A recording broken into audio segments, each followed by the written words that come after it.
All right, good evening, everybody. Recording in progress. Calling to order the regular meeting of the Newton School Committee for June 24th. It is 6:31 p.m. We will start our meeting with a public comment period. Looks like we have 4 total. Lisa? 3 in person and 1 virtual commenter. If when your name is called, if you could, in the room, please step up to the chairs in front here, or virtually make sure your name is available so that we can identify you to promote you to speak. You will have 3 minutes to make your comment. Vice Chair Prenner here will give you a 30-second warning after 2.5 minutes. Please know that the school committee will not be responding to you in real time, but we do take your comments seriously, and you do have the opportunity to reach out to any of us. Our contact information is all available on the school committee website. So with that, our first commenter is Lori Zinner, followed by, I believe that says Michelle Say. Okay. And then Helen McCadia in the room.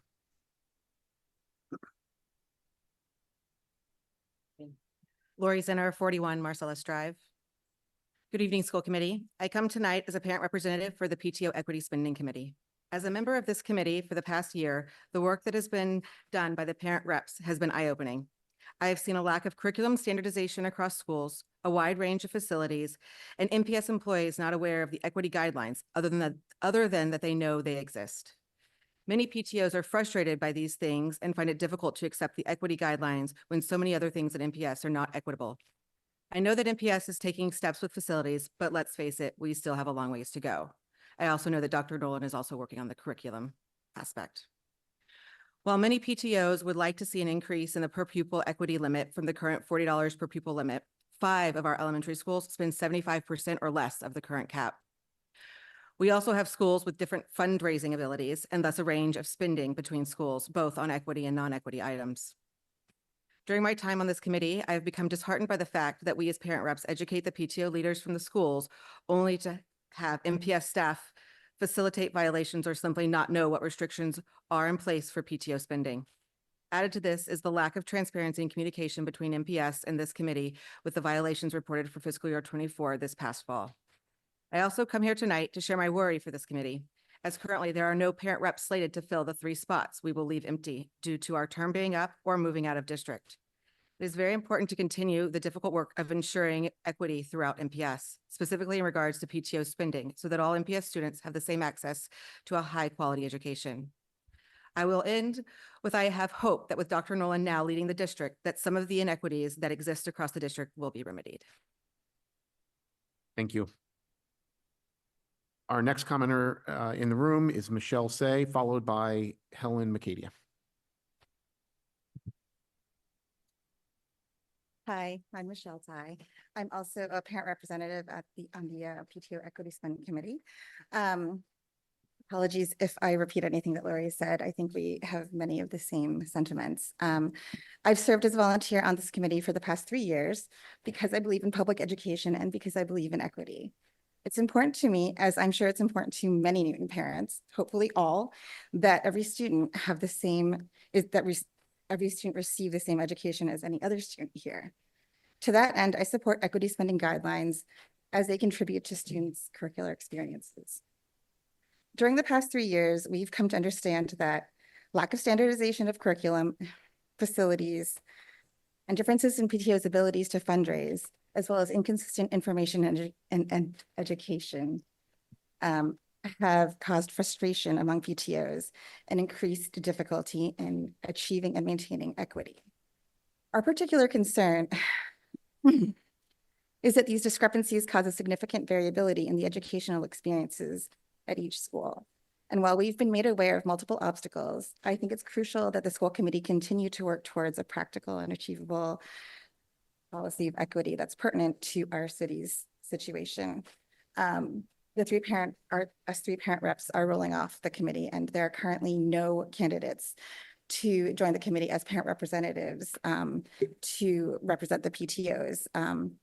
So we hope that you'll review the memo that we drafted and address the issues that we've listed moving forward. Thanks very much. Thank you. Our final commenter in the room is Helen McCadia, and then we have one virtual commenter as well.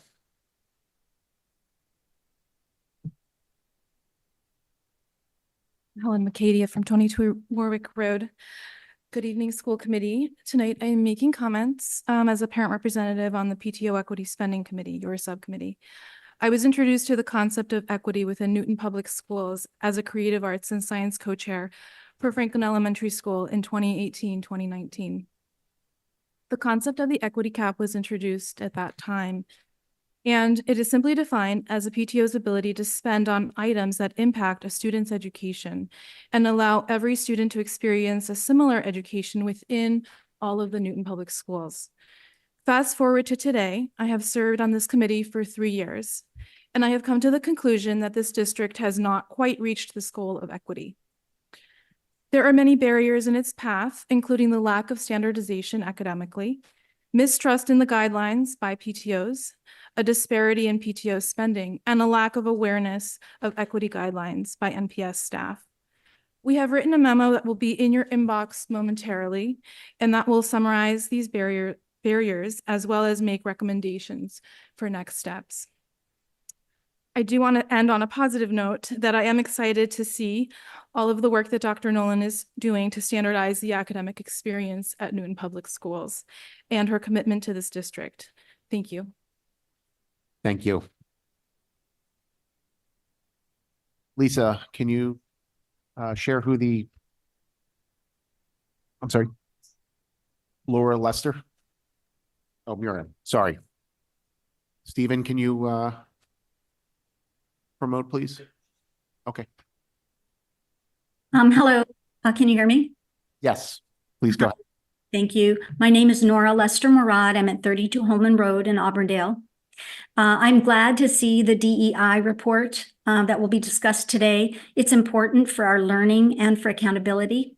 My experience is that what's considered important ends up in a report like this, and what is in these reports is considered important. So I wanted to make a few observations that I hope the school committee and the public will take into consideration as they review the report. First, it's important to note that not all students report bias they experience. Students from communities where relationships with the reporting institutions have been untrustworthy, or students from groups who've reported before and had their reports ignored or minimized, are not likely to continue reporting their experiences with bias. Second, in this report, there's no acknowledgement that some reported bias incidents are investigated and deemed to be unfounded. Without knowing how many incidents in each category are deemed unfounded, we don't really know anything about the incidence of bias in the schools, only about the incidence of reporting of bias, which, as I've already noted, is not even across groups. Third, I know from my Palestinian, Muslim, and Arab friends that there's been a dramatic increase in school-based and community-based bias events targeting them and people who support them, especially in the last 9 months. But they're completely invisible in this report, even though those communities made great effort to reach out directly to district officials with their stories. Fourth, we know from Palestinian, Muslim, and Arab students that bias has been experienced not only from other students, but also from adults. I know of reports of bias by administrators and from the district itself, but none of them are visible in this DEI report. I'd like to know why my own reports of bias, for example, are not reflected in this data. And lastly, I want to note a concern about the ADL being listed as an equity partner in the report and the Israeli American Council being listed as an equity partner on the NPS DEI website. These two groups are among the Israel-aligned political advocacy groups who use the very real problem of anti-Semitism to get their curriculum, professional development, and policy proposals embedded in schools. The ADL has been discredited as a civil rights organization by over 500 signatories of the Drop the ADL campaign, which you can find at droptheadl.org. And just in the last 2 days alone, has been publicly discredited as an unreliable source on anti-Semitism statistics by Wikipedia and again by Jewish Currents magazine, which has done deep analysis of the misrepresentation of the ADL. I hope that NPS can find partners that do not pit Jews and Israeli Jews against Palestinians, when in fact, we all have a shared collective interest in equality, peace, justice, dignity, safety, and the ability to thrive together in our schools. Your 3 minutes is up. Thank you. Thank you. Okay, that concludes our public comment period. We will move to the superintendent's report. Thank you, Mr. Chair. Hello, everyone. We made it. We're in the final week of school. Thank you to everyone who made this very difficult past week of hot weather more bearable for everyone. Most of my superintendent update is just an update for the public on how we make decisions about hot weather and how to manage buildings in those situations. And I just want to thank our facilities group, Dave Stickney and his crew, for helping us to map last fall and this spring how what temperatures are in every one of our buildings and what kind of electrical load each building can handle. So if you don't know, we have lots of buildings that are quite old within the system, and some of them have 1 or 2 electrical outlets per room. And adding AC units, which is what many parents wrote to me about over the week. Can I just bring in an AC unit and plug that in? The equity committee knows about this, right? Lots of volunteerism around the ACs that just simply can't be, the electrical systems just cannot bear that kind of load. So the community should know, however, though, that with the support of the facilities team and our finance department, we were able to install cooling centers in almost all of our elementary schools that do not have AC. And those cooling centers are typically large places like cafeteria, the library, those types of locations where kids and their teachers can cycle into these spaces to have more cool spaces. And the type of AC that we tested, we pushed the electrical load as far as we could push it without blowing the whole building. And those have been installed. So that's different from any other year of hot weather. It's something we're going to have to keep strategizing about because the world is not getting less hot, only more hot. Of course, we had no snow days this year for almost second year in a row. So perhaps the heat days were formerly known as snow days, and we'll continue to look at those. But I just share that for this particular week, our issues are for last week that 3 90-degree days in a row in buildings with not great airflow to empty that out means that there were 90+ degree temperatures every day, including Friday. I received a lot of email about, well, Friday was a cool day. Friday was a cool day outside, but in our buildings, it was quite warm. And I just wanted to be able to explain that to folks. If you would like a detailed analysis of my scientific work in air and cooling, you can read this memo. Second, I just wanted to clear up that we can't cancel school for some and not all, especially this year, because we are simply out of days to make up at the end of the school year, given the circumstances of the year. And there was a lot of discussion about, well, can you have half days for some and full days for the other? Our bus contract does not allow us to add those additional runs. We have to have a certain number of runs, and we couldn't get a half day and a full day schedule in with the buses that we have. So we would need to add a fleet in order to have that additional run. So those are all the sort of complicating logistics. Trust me, as a working parent, canceling school, I don't take that lightly. I want to make sure that everybody has the kind of reliable school day that they can count on. So thank you for indulging me in that. I also shared with the committee 2 final documents for my evaluation, which will be discussed here tonight. I shadowed students across the district, and there's a reflection on that experience from shadowing those 4 students, and also interviewed 26 teachers from across the district who have demonstrated over the past 3 years more than typical growth on our MCAS and our literacy assessments, and just interviewing them to hear about their literacy routines. What are the things that those teachers are doing that are besting, 70% or more of their classes are growing at a higher rate than any other group in the district. So some of the best discussions that I've had all year. I thank those teachers for the time, and you can see the learning that I did there and what they have recommended to us in terms of literacy routines in that report. And finally, congratulations to our preschool 5th and 8th grade students who have all had moving on ceremonies since we last met. So congratulations to all of them. And I also just wanted to say thank you to the committee and the community as I end the first year of my time as superintendent in Newton.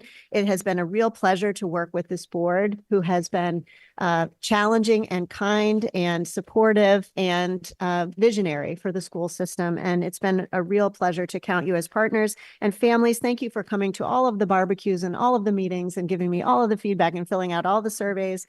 We're just getting started, and I can't wait to see what's next. Thank you. Thank you. Questions or comments for Dr. Nolan? Okay. All right. Thank you, Dr. Nolan. We will move on to our consent agenda, which just has 2 items on it. There is our meeting minutes from our June 10th meeting, and there is a donation for 144 American flags from the American Legion Post 440 for us to approve. Is there any items that a member would like worth a? I move that we approve wholly the consent agenda. Okay, moved by Tamika. Is there a second? On Ping? Yeah. Okay, seconded by On Ping. And we'll take a roll call vote. Ward 1? Yes. Ward 2 is yes. Ward 3? Yes. Ward 4? Yes. Ward 5? Yes. Ward 6? Yes. Ward 7? Yes. Ward 8? Yes. And Mayor Fuller is not here, so that is approved 8-0 and 1 absent.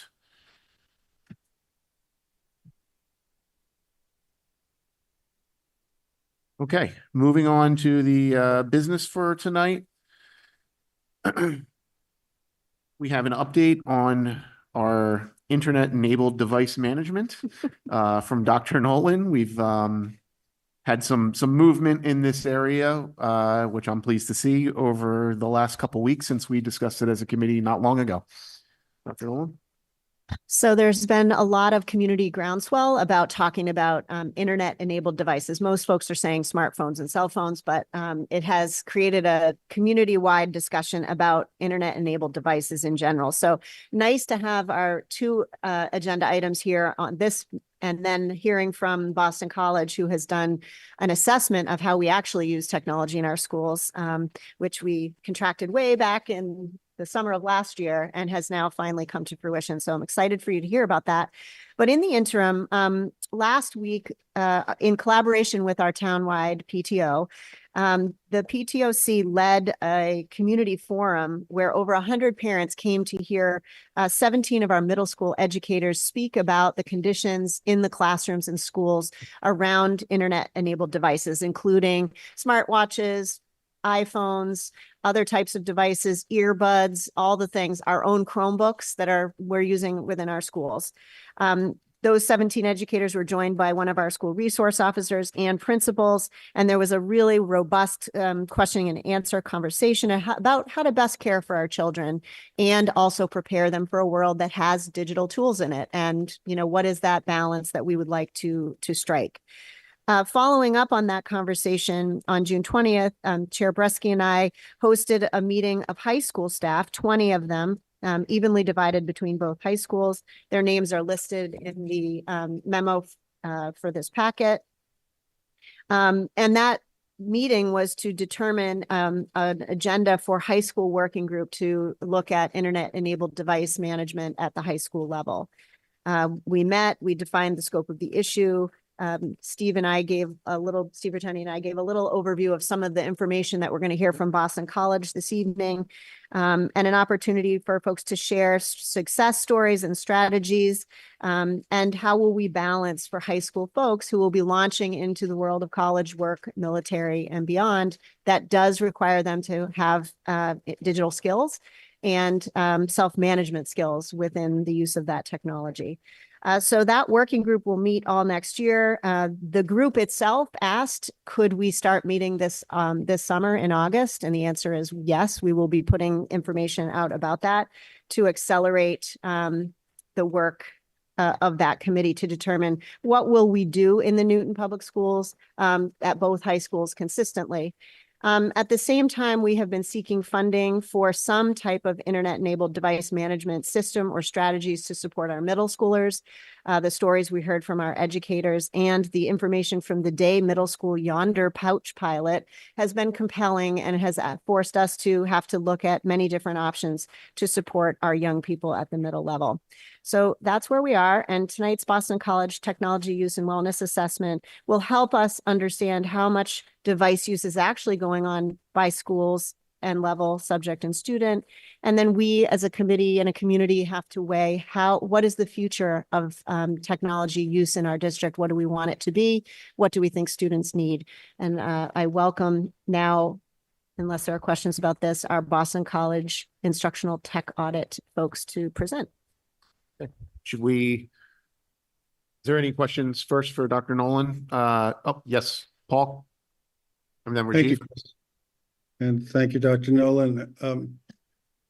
I found the presentation by the Day principal, Jackie Mann, extremely compelling about the program, the pilot program with regard to cell phones in that middle school, and virtually unanimous support for that kind of program from the faculty. And I'd like to just push a little bit and suggest that it's unusual for us to have such a compelling picture presented about a new program. And I'm wondering how quickly we can replicate it or something like it at the other middle schools.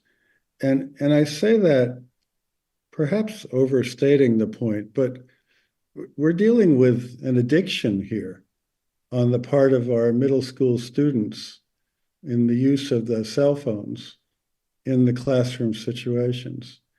And our member, Amy Davenport, made a very cogent and poignant point about how the students' use of those phones in critical moments of the educational process basically interrupts that process from being as effective as it should be.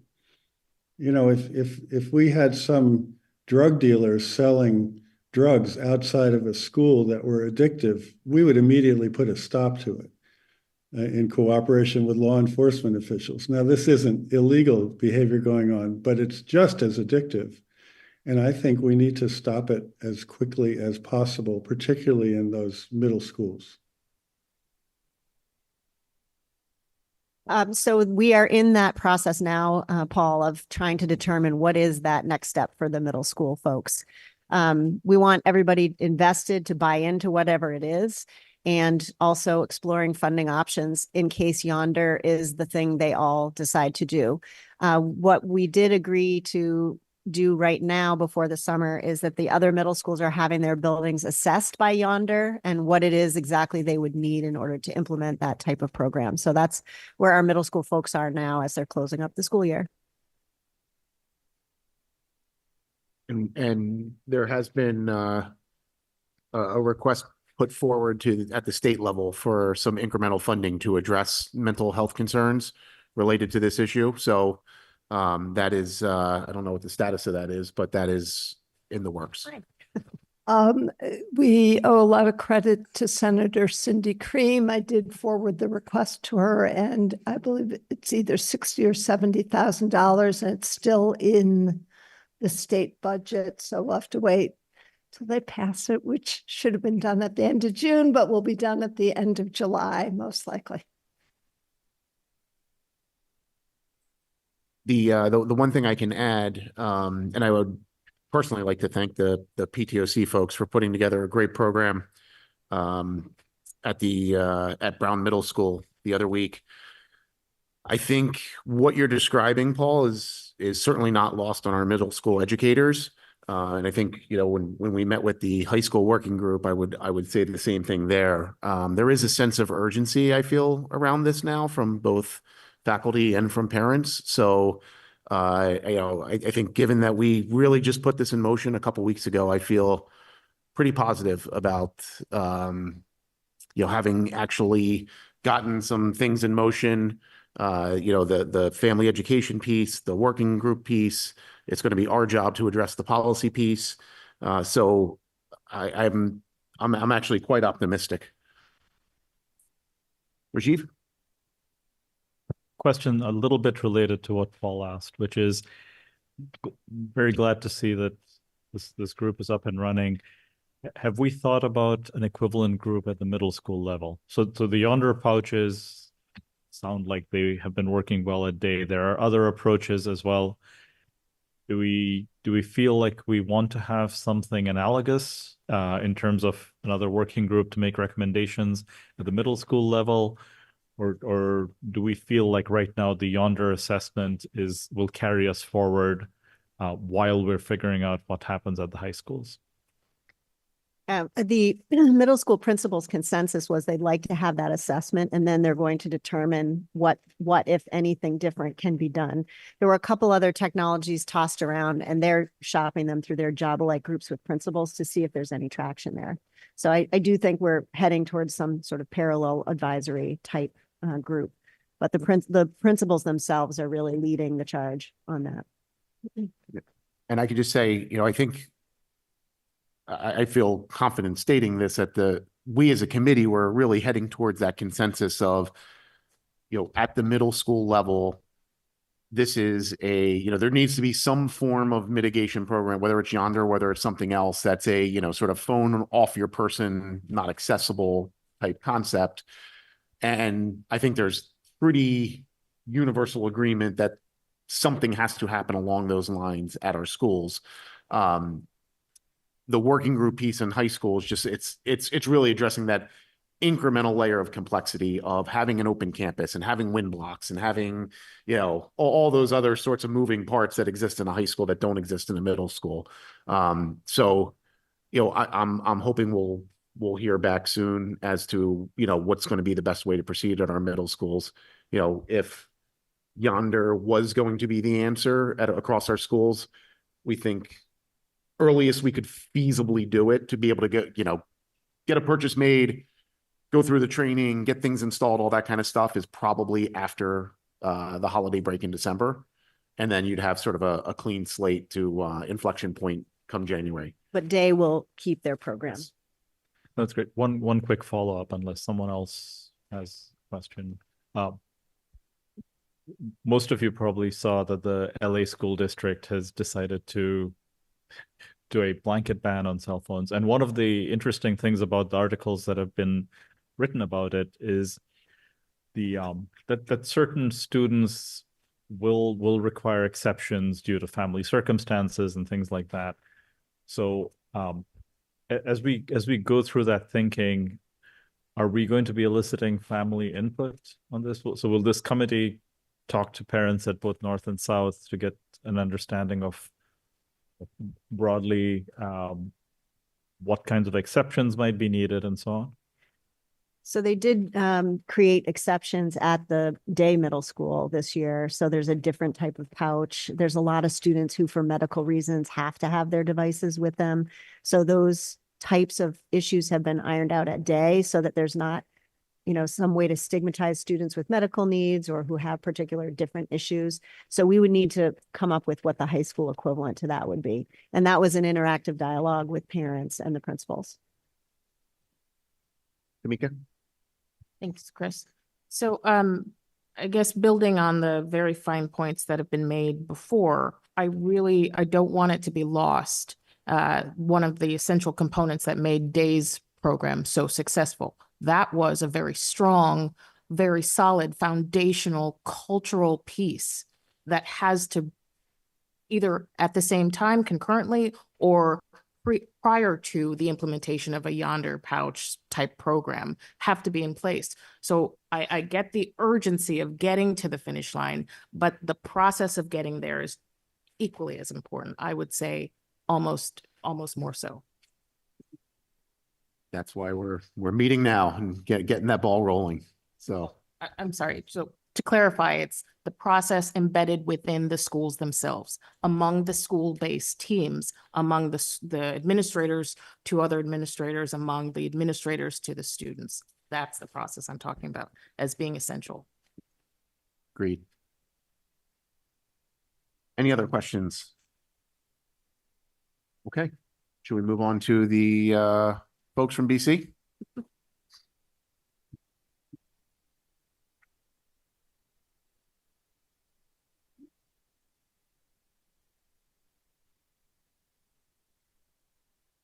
Welcome.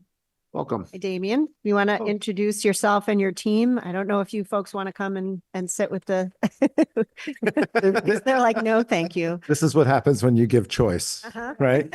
So delighted to be back here. Thank you so much to the committee, Dr. Nolan, Greater Newton community.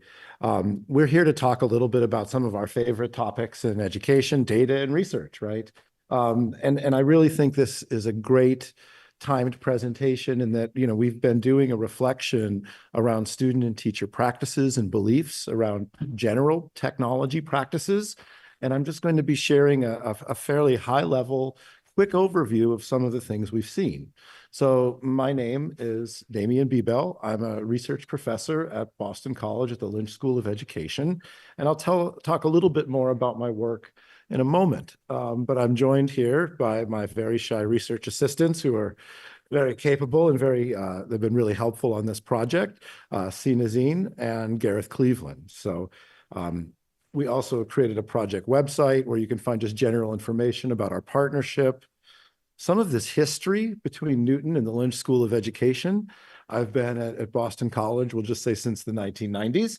And we have a really proud collaborative history with Newton Public Schools, looking at different issues in education over the last 2 decades. And specifically around educational technology, our work goes all the way back to 2001. And so this was a really nice opportunity to continue that collaboration. And I might add, it was, I think the last time I was sitting here to present results was maybe 10 or 12 years ago around a pilot program about what it would be like if every student had a laptop. And one of the things that came out of that work not only was informing the community, but that went on to become a published piece of research that looked at the relationship between a well thought through one-to-one middle school program and the kinds of educational impacts it could have. And we actually were able to show significant impacts on things like MCAS, ELA scores. So it's a very powerful study and still is often used in communities thinking about thoughtful educational technology and the kinds of outcomes that would be expected. So into this kind of fun landscape for an educational researcher, we had this challenge of creating a district-wide research-based inquiry that would not only look at educational technology, but really house that within the mission of the community, of the school district, and even look at some of those core values and pillars and think about, you know, hot button issues around engagement. We heard tonight about the way equity plays out writ large across the community. And of course, looking at well-being. And so what we did is, in the first phase of our work together, we developed research tools and instrumentation with the Newton community. In the spring, we, with the community support, we ended up surveying 854 teachers. That resulted in about just shy of 80% response rate. So thank you for everyone in the community for making that happen. We can be pretty confident when we look at this data. It's a reasonable picture of the larger community. We don't have everyone captured, but we certainly have a strong majority. We can feel good about that. With the students, there was a focus on just 3 grade levels to minimize disruption. So we looked at 5, 8, and 10. And across those surveys, we ended up just shy of about 1,800 completed student surveys and about a 65% response rate for those grades. And then since those surveys were collected, our team has been developing reports and analysis and tools to create, to make this data transparent and to essentially bring the voice of the students and teachers into a perspective and a format that can be accessible by the community and policymakers. And so what I'd like to present is some very high level sort of 38,000-foot flyover data that begin to suggest some of the variation and some of the interesting results that we're looking at. Now, we are educational researchers. We've worked in a lot of schools all over the world, but essentially for us, this data is agnostic. This represents the voice of students and teachers. And all we've done is try to summarize that in a way that allows you to access those experiences and their perspectives. We're not adding our own value, whether this is good or bad practice, whether this is something that we should have more of or less. So with that said, one of the first things I'd like to look at is from our teacher survey. And as you'll see on the screen from our report, we asked teachers very generally, just what are you doing in the classroom? And let's again remember, this is teachers from like pre-K all the way through grade 12. So we have a very wide representation of what a classroom even looks like. This is participants across all schools. And so what we see here are just the general frequency of what classroom practices with and without technology kind of look like if we were to fly over the district at a very high altitude. And so things that happen more frequently are at the top of the graphic here, like students working in groups. Again, no technology. Just how often does group work occur? And you'll see there's a number there, that's an average. And these averages are a little funny because they again represent like the average of all teachers in the district. Again, from the earliest learners, serving earliest learners, right up through, your AP physics teachers. So imagine if there was such a thing as an average Newton teacher, which there really isn't. This might be what their practices look like. So it gives us a quick idea of what's going on. And we can see general teacher use of technology is occurring at around 114 days out of a 180-day school year. So what that means is like every other day at least, for most teachers, they are personally using technology or having their students use technology in class. And we can sort of look down and we can see these are things like students presenting information or getting information through a computer. But more interestingly, with a report like this and with data like this is the nuance and looking more closely at how different teachers use technology in different ways to support different educational aims. And so again, without getting too much in a lot of data late at the end of a long Monday, we can see here that there's variation across middle, elementary, and high school. And we would expect that, of course. And so the way teachers are using technology is based not only on the grade levels they're serving, but on the subject specialty. And so we begin, as we look at the nuance of how a teacher uses technology, it's important to recognize who that student is they're serving and what is the curricular goal. Because there's nuance here. We don't see blanket technology practices. It's very much nuanced to what teachers are doing and what students are trying to learn in this case. So we move from looking at the teacher survey to looking at the 1,800 or so responses culled from students. So we also asked students, how often are you and your teachers using technology in school? And so the top bar that you see represents our grade 5 students. And again, they're largely in self-contained classrooms. So they're just representing just the average teacher time. But as you look at grade 8 and 10, you can see across subject areas. So we're getting some nuance on what teachers' use of technology looks like from the students' perspective. And this is 1,800 students at 3 grade levels reflecting on the question of how your teachers are using technology. And again, as you can see, we see actually a real variety if we look across these categorizations. And so there are some students in some areas that are, almost all of the time their teachers are using technology. And we have some areas where that's a rarity. It's happening very rarely. You can look at a little more nuance. Quick sleight of hand, we go from looking at teachers' use of technology here to students' use. So we asked, how often do you see your teachers using it? And then this question asks, how often are you using this? And so again, this paints a very broad picture from grade 5. For example, about 25% of kids in grade 5 talked about using technology 60% or more of class time themselves. And you can see how those numbers vary across different subject areas, again, demonstrating that there is some nuance across the curriculum here. And putting all of this data together, Again, there's nothing new introduced here, but we can see general teacher practices and student practices all from the student's perspective. So this is a lot of data here, and we're attempting to summarize it in a way that allows you to see just, general, how often are teachers engaging with technology across the curriculum and grades, and how often are students having that experience as well. A snapshot in time from spring 2024. With the student survey as well as the teacher survey, we go into a lot more detail. And I encourage you to, dive into some of the reporting and examine, because that's really what this data does, is allow us to ask better questions and inform better dialogue. This isn't in and of itself, doesn't answer any question. It's really, to your point, creating a culture and a process and a tool for having a deeper reflection and having better conversation. So we might look at, what are students doing in the classroom? And what are the behaviors with technology and without technology that seem to be occurring really frequently? And what are the kinds of practices that are being supported by technology that occur very rarely? The blue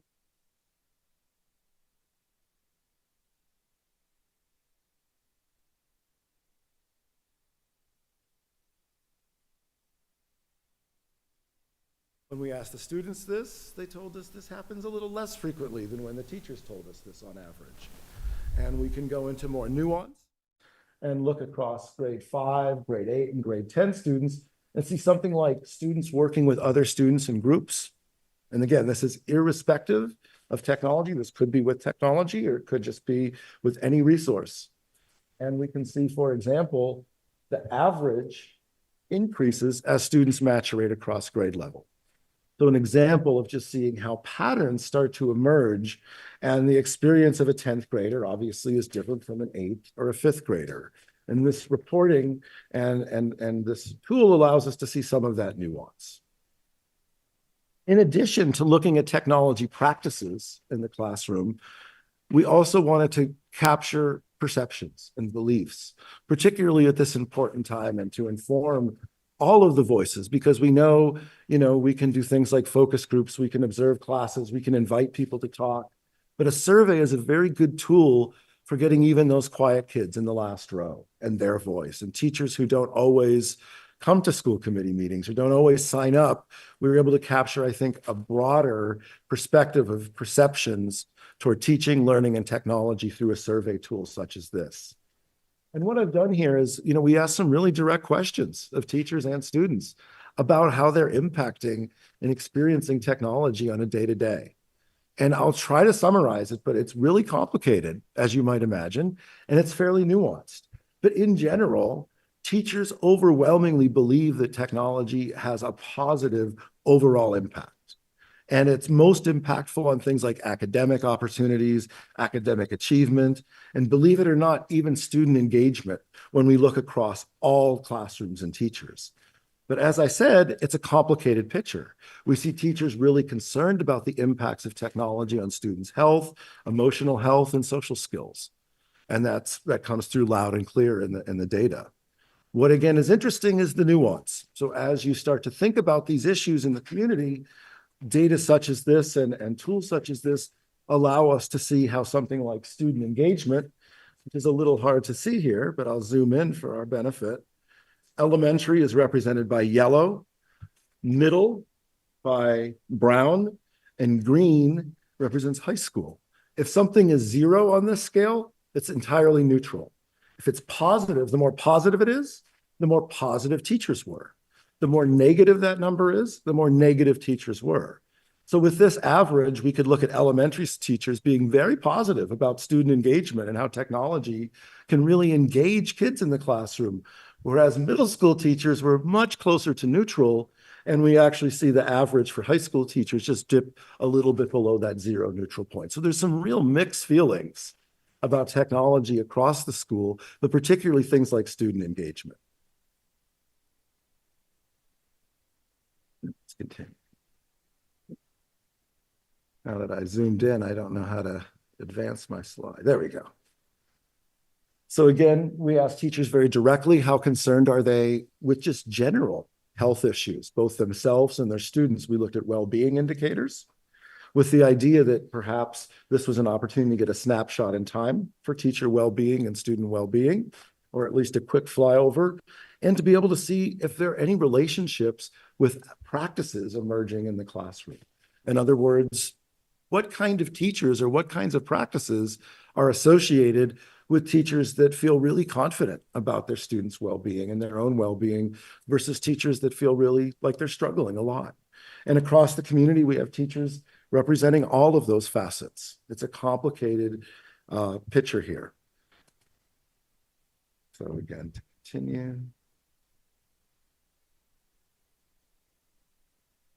In particular, we asked teachers, again, to think about how things have changed over the last few years. And again, I think it presents a picture that teaching is a complicated and challenging job almost everywhere. But again, when we looked across the classrooms, within the schools, across grade levels and curricular areas, we do see that certain things seem associated with certain practices and beliefs are associated with teachers feeling more positive and having a higher sense of well-being. And this and this sort of continues research that we've seen nationally and internationally as well. Where again, and this is just at Newton, this just represents school averages, but we're looking at just this emerging relationship between like how often teachers have kids doing self-directed learning or having kids pursue their own interests in class. And are those the same kinds of teachers that seem to be more positive about being a teacher and having a higher sense of well-being? And generally, the research has suggested that those teachers that invest more into project-based learning and to having kids collaborating and following their own interests are actually more positive and feel better about being a teacher and less likely to be looking for jobs during the day. And we see some emerging results here. I wouldn't say it's very strong, but there definitely seems to be emerging patterns between how teachers feel and what they do with their kids in school. And that, I think, makes some sense.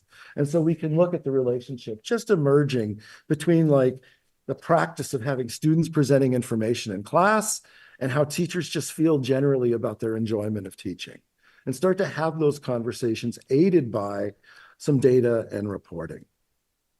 And so to wrap up, and I really appreciate your time thinking about all of this information and data. I know it's a lot, but I knew we'd be thinking about this conversation of tech use at home as well.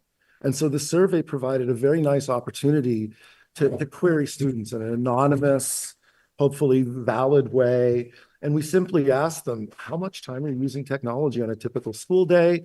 You can see for your average Newton respondent, that was just shy of 4 hours per day using technology at home after school. On a typical non-school day, that increased by about another hour, just over 5 hours on a vacation day or a weekend. So that's the average, okay? Just to kind of present this, again, this is the entire distribution. So you can see there are kids, many children above 6 hours a day, above 8 hours a day, and even some above 10 hours a day, every waking and potentially sleeping moment. So again, there are also other kids that are down in that 1 and 2 hour category. So again, this data is agnostic, but as a community, how can we look at this and help make sense of how to support these kids at a time that is unprecedented in our history? We know kids are really connected outside of school. The average student, this is kind of complicated to say, I'll see if I can do this. The average Newton student told us that on average, they were connected about 73% of the time to the internet outside of school. And there was very little variation from grade 5, 8, and 10 there. When we asked kids about kind of what they're starting to do with the internet and technology outside of school, it was very interesting. 50% of students, or let me get this correct, the average percent of homework completed using iPads or other technologies, their netbooks, smartphones, whatever, was just shy of 50%. But what's interesting, that was 20% for grade 5. It jumped up to 70% by grade 8 and stayed there basically for grade 10. So there's absolutely a culture that there's a lot of technology practice at home, but it's also supporting teaching and learning. It is, for most kids in middle and high school, the tool and the mechanism with which they use to complete their work. As evidenced here, this is, I think, on one of our very last pieces of data. And we asked kids just in a typical school year, what are they doing at home with technology?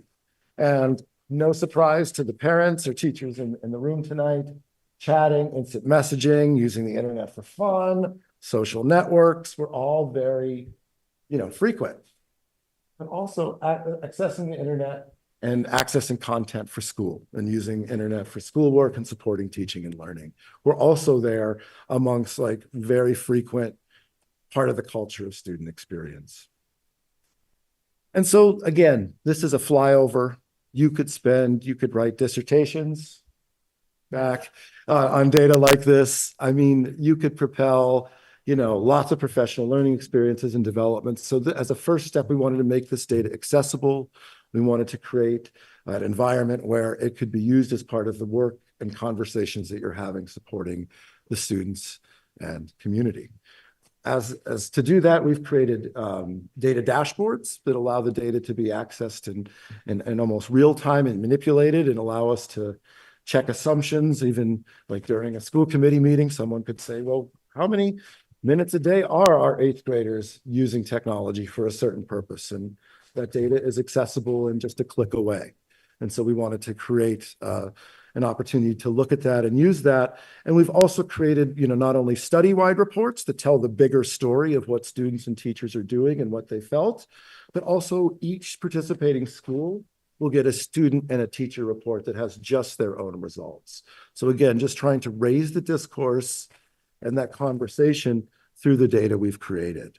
And in hopes that through this transparency and having this deeper understanding of kind of the nuance of practice in the community, you can have better decisions and you can create smarter policies, allow for richer ed tech development and better decision-making, and ultimately create a culture where we're making more data-informed conversations and realize that, some of these pieces of information are out there and available for us. And we can query teachers and students on their practices and their beliefs, and that information can be helpful in supporting the mission.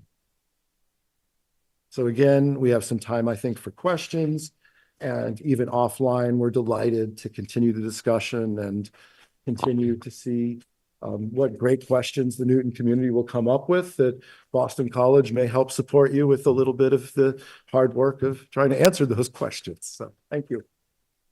Thank you. Lots of, a lot in there. Why don't, we'll take questions from members.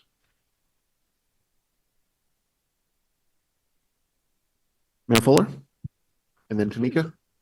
First of all, to you and your grad students, huge thanks. I'm wondering, I know that you're on the data and research side, but what conclusions do you draw from this, having lived with the data, formed the questions?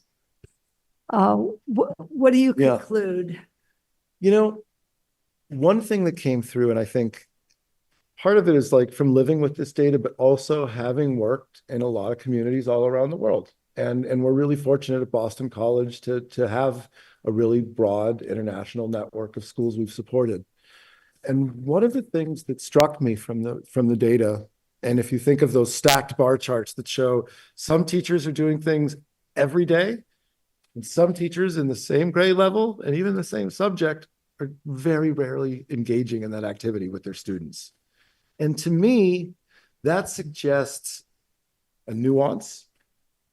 It could suggest that there's like limitations in terms of access, and that's why we're not seeing such a robust, like not everyone doing this all the time.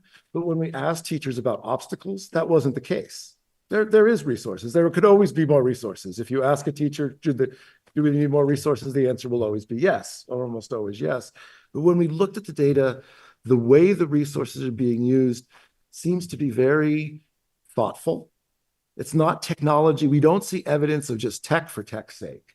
We want to be an Apple school. We want to have every kid have a 21st century competency. Therefore, we're going to mandate every lesson has to be delivered this way. We don't see evidence of that in this data. We see teachers closing their door, looking at their kids and looking at all the resources they have available, and some being really comfortable and saying, this is my preferred tool, and we're going to use this like every day in my math class. And maybe if you're across the hall, you might only have that experience. It might be a very different experience. That's no less of an expert level of teaching, and I think your results show that. But I think there isn't a single model in a sense. And I think with that comes some challenges, actually. I mean, it's sometimes very easy just to sort of draw a bar and say, this is the expectation for practice. What I see are there are some teachers who are saying, you know, this might not be the appropriate tool for the way I teach. And it seems like they're successful within that. Now, whether that's creating issues of equity, whether that's serving all students equally, well, we can start to look at the student data and see, are we seeing evidence of that? And that's a longer question. But yeah, that's the big takeaway, I think. And the other just being, teaching is like really challenging. And that's a universal, like teachers are being faced with so many challenges all the time, for time. Tamika? Thank you. So I first want to echo and the mayor's comments and thank you and your team for putting together a wealth of information that's really rich for us to probe and to inform our conversations. I do want to ask about a piece of data that I find would have been helpful to see. And I'm wondering if you have the same how you would view that. And that's demographic information on some of the students. Particularly earlier in your comments, you mentioned that the data is agnostic and that it represents the voices of our students and our teachers. And if I'm thinking about it that way, and I do think about it that way, I think, well, who are the people who are responding? I know we've got 5th graders, we've got 8th graders, and we have 10th graders, right?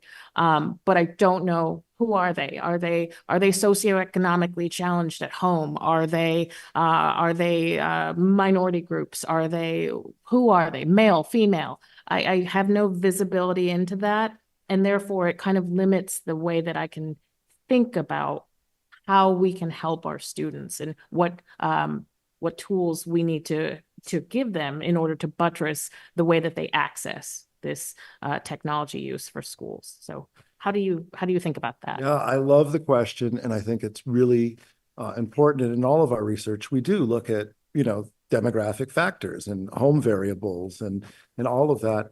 And in this work, we did actually collect both from teachers and students some self-reported. So the survey was anonymous for both teachers and students, but we did ask some questions about home, just some basic demographic questions.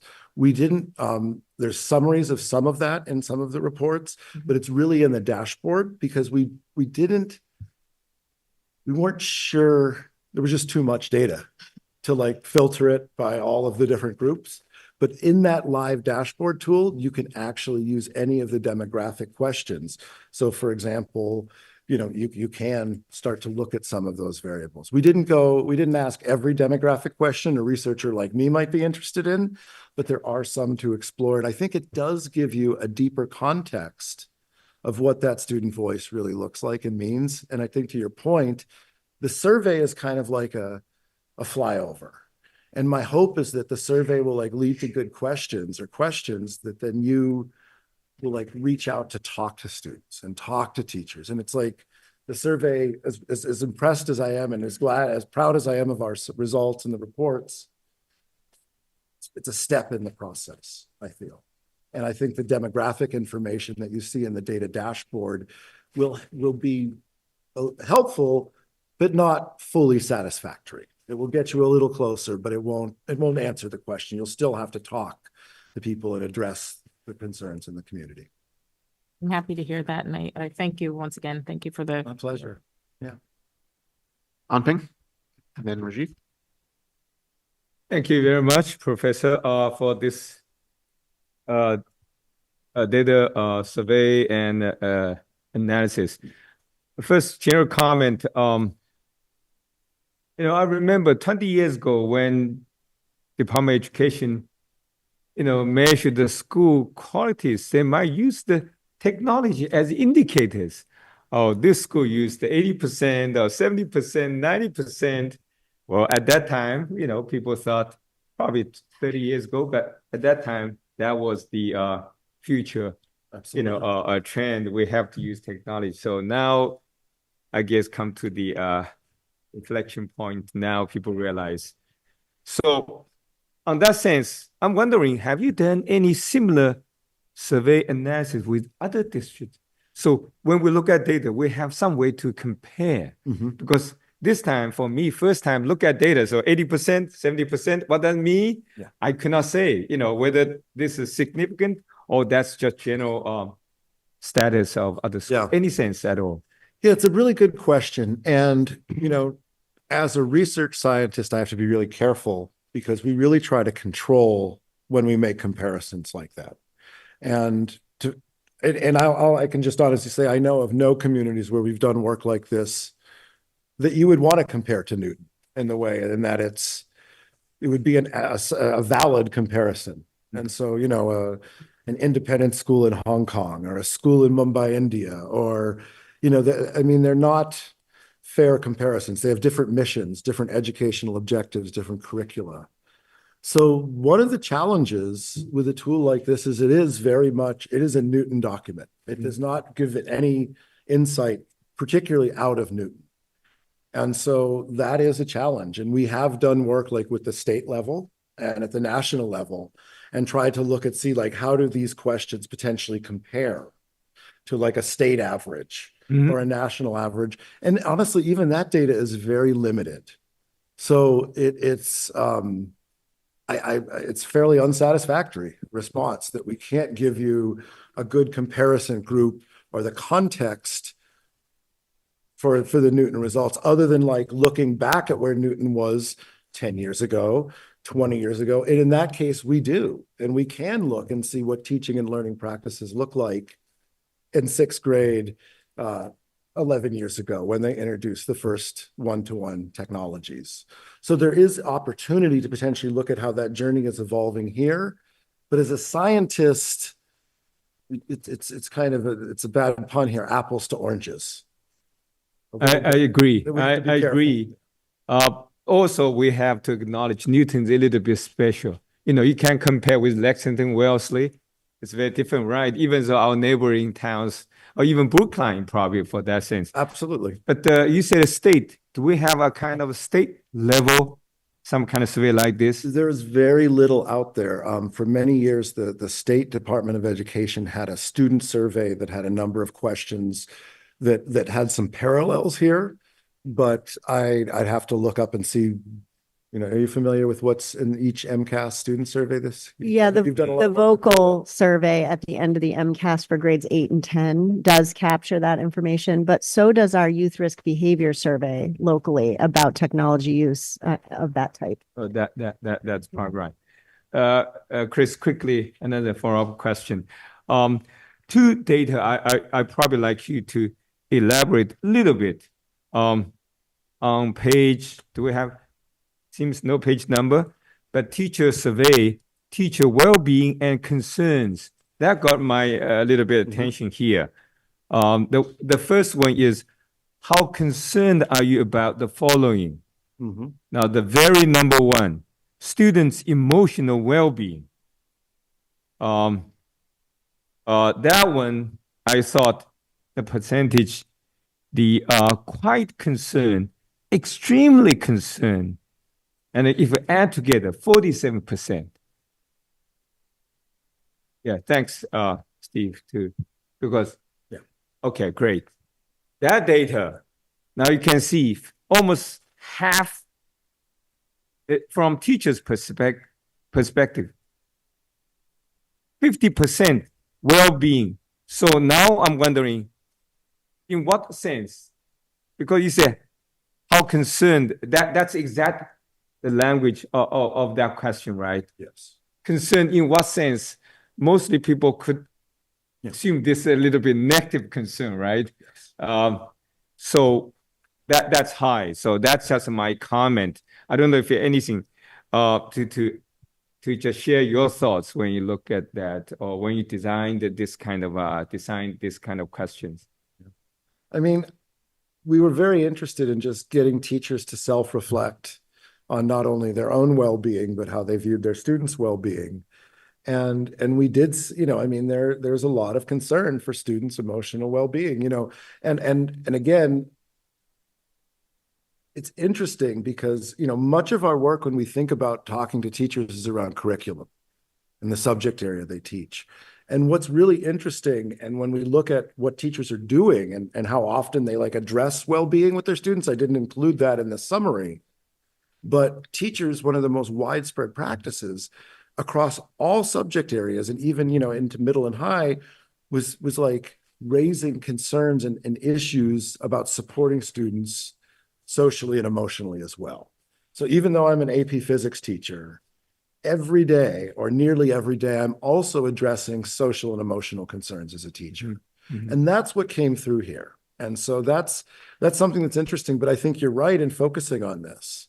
And one thing, I would be, one thing you might look at, an approach Dr. Nolan has shared earlier today is who are the maybe extreme cases? I mean, this is an anonymous survey, but is there something about teachers who are really well-adjusted or teachers that are really struggling that we might be able to look at as a cohort and help and serve and address?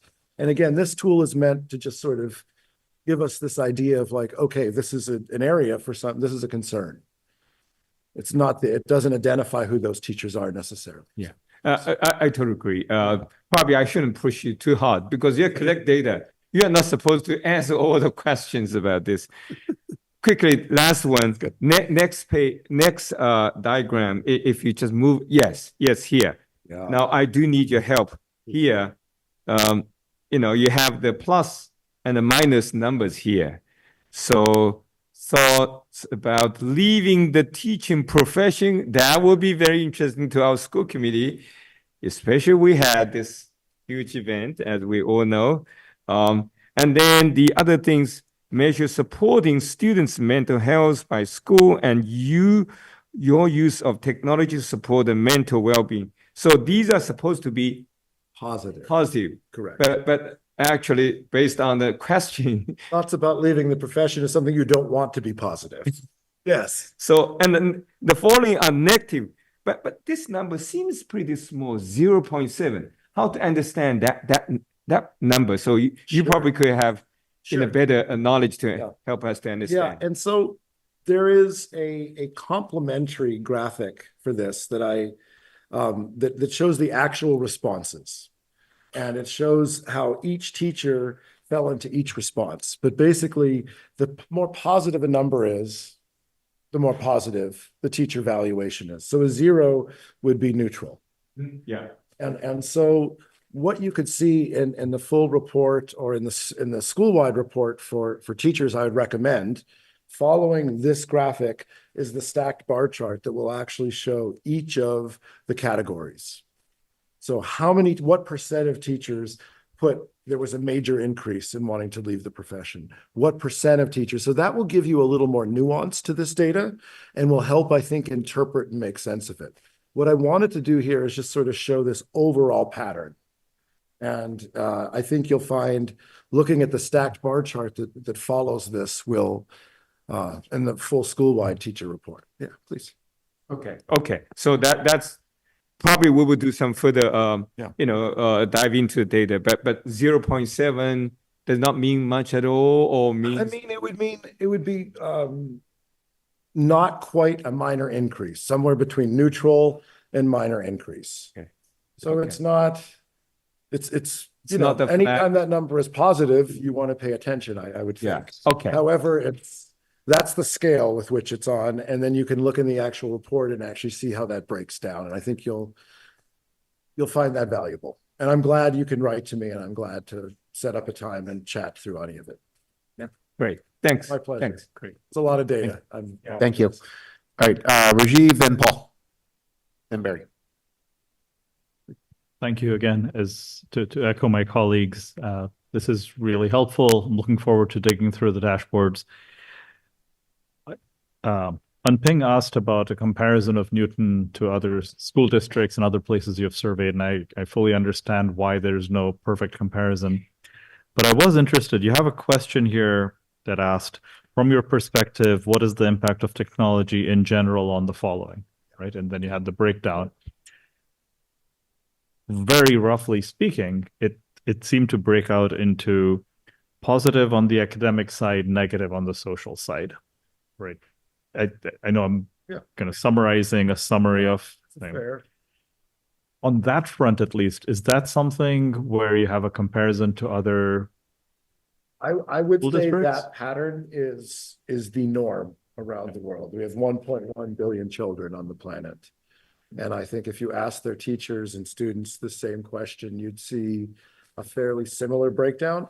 But again, that overall statistic, if you go to the next page, you'll see how that there's some nuance there where elementary teachers are actually quite positive or more positive about the social and emotional aspects than say some middle and high school teachers. And I don't have the data in front of me, Right. But again, in a community this large with this many schools, and again, I think there's some opportunity to look at the patterns and the variance and see, is there a reason? Why do we see these patterns exist? So sometimes the first question in a report like this is, what patterns exist? What patterns do we see? And then why do we see those patterns? And use that as that prompting question. And I think generally technology is a positive. Like when all the negatives and positives are kind of washed out, teachers are generally like, this is how many of us teach, and this is our modality of how we support our own teaching and our lessons. Right. And we have a lot of evidence in that in the teacher report, but putting it in front of students, especially as students maturate, adds difficulty and problems, and there's stress points. And I think we're seeing that in even the conversation with, the devices with the pilot program and handheld devices, and the Los Angeles and the Surgeon General's warning last week. And all of this is very timely. And I think what Newton should be, what's unique about Newton is you have this information, you have some of this data to ground some of those conversations locally, where I think these types of conversations are happening all over Massachusetts and all over the world. But what I hope here is that this investment in this research and this data will help elevate that conversation here in a way where, and then you can go back. And, again, you could ask these same questions independently without Boston College and see, has this shifted? Has the number of teachers who think about leaving the teacher profession even a little bit shifted? And I think, in the future, I think most 21st century school districts who are really serious about using data to support their vision think about mechanisms for having tools like this every so often to help decision making.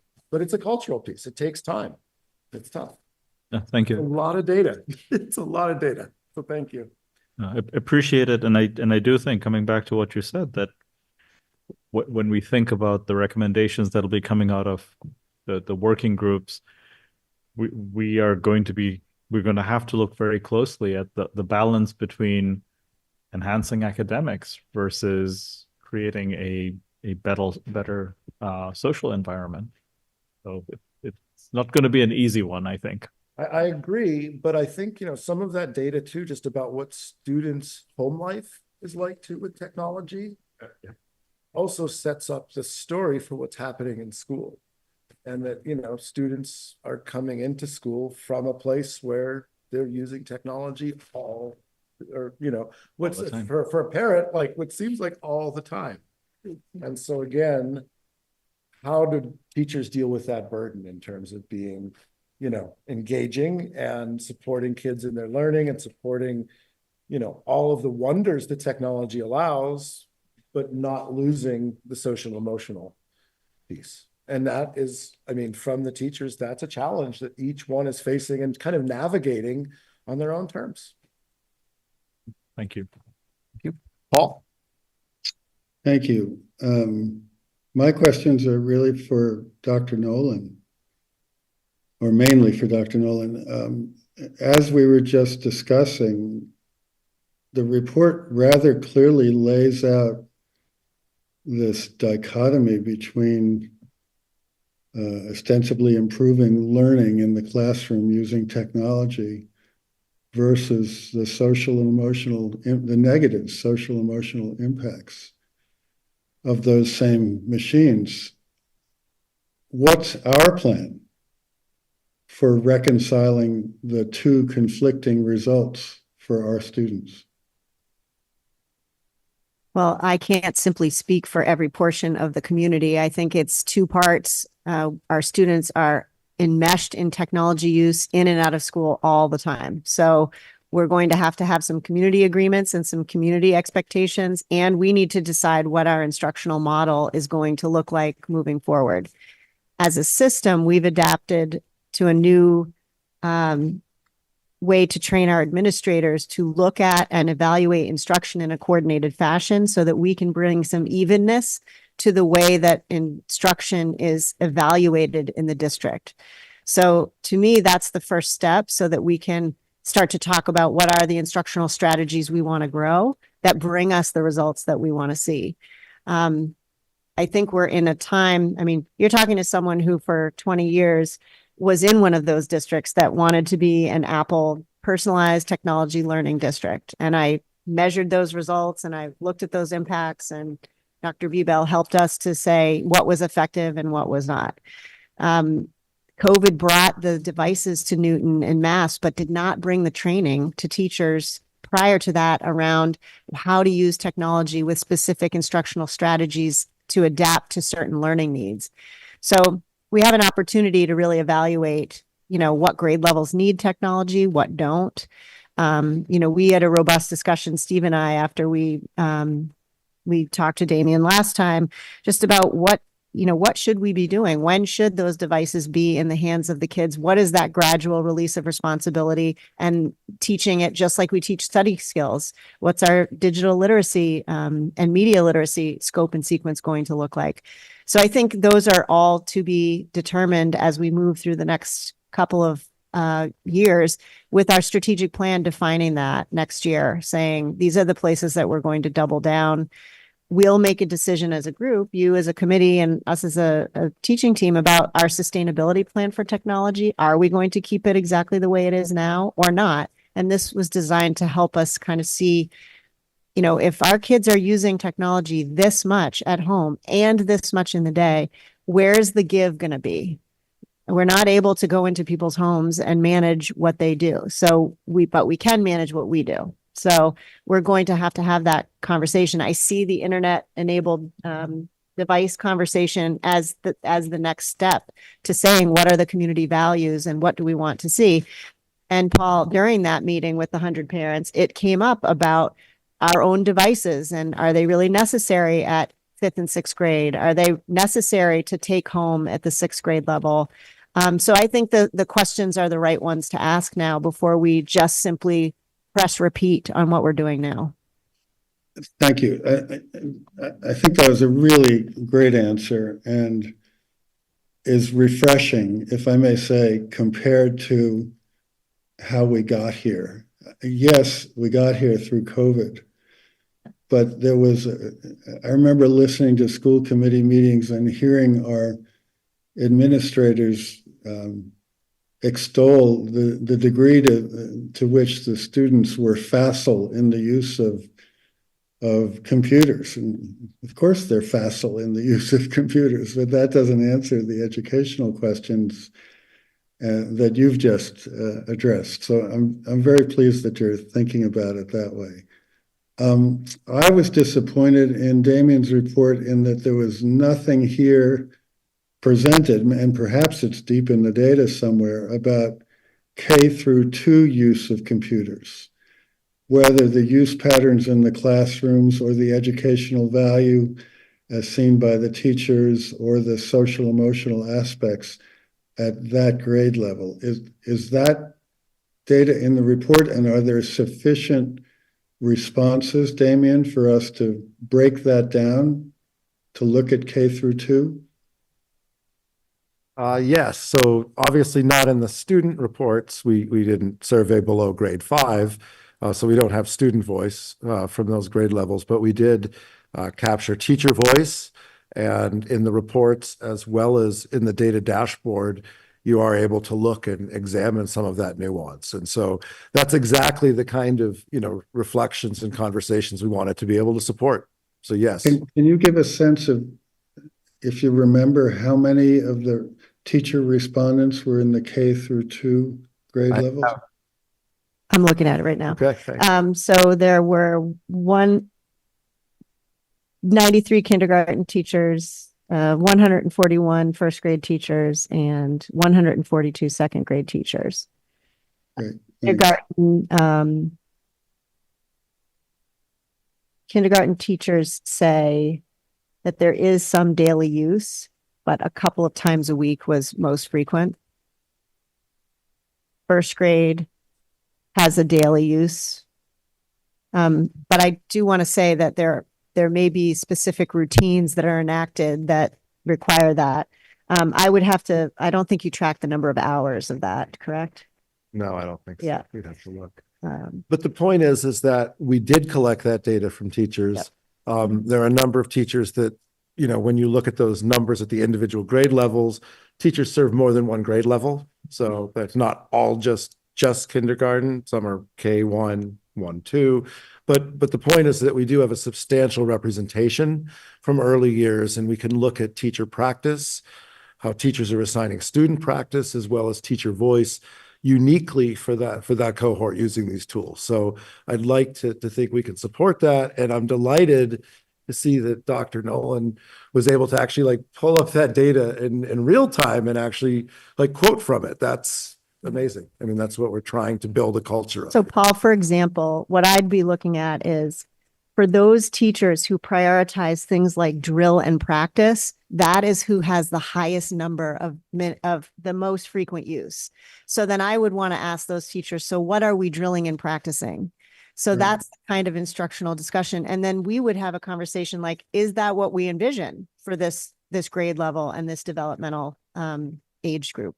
So that's why we want this data, so we can ask good questions, not just wander into kindergarten and say, so tell me what all this is, right?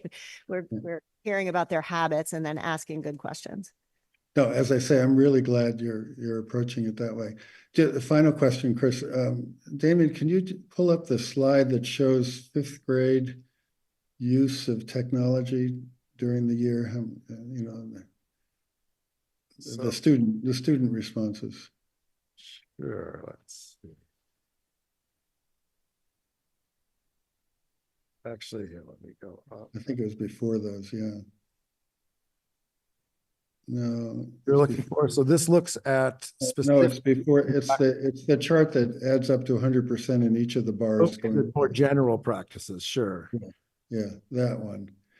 So I don't know about other people in the room, but when I saw that in grade 5, 34% of the students are reporting, if I'm reading this right, it's a portion of the 47% bar and the 23% bar. That percentage of the students are spending 60 to 100% of their time on the computer. Is that the way to read that? So one of the problems is that grade 5, all subjects that you're looking at, you have the numbers right, but there's a very dark green little band.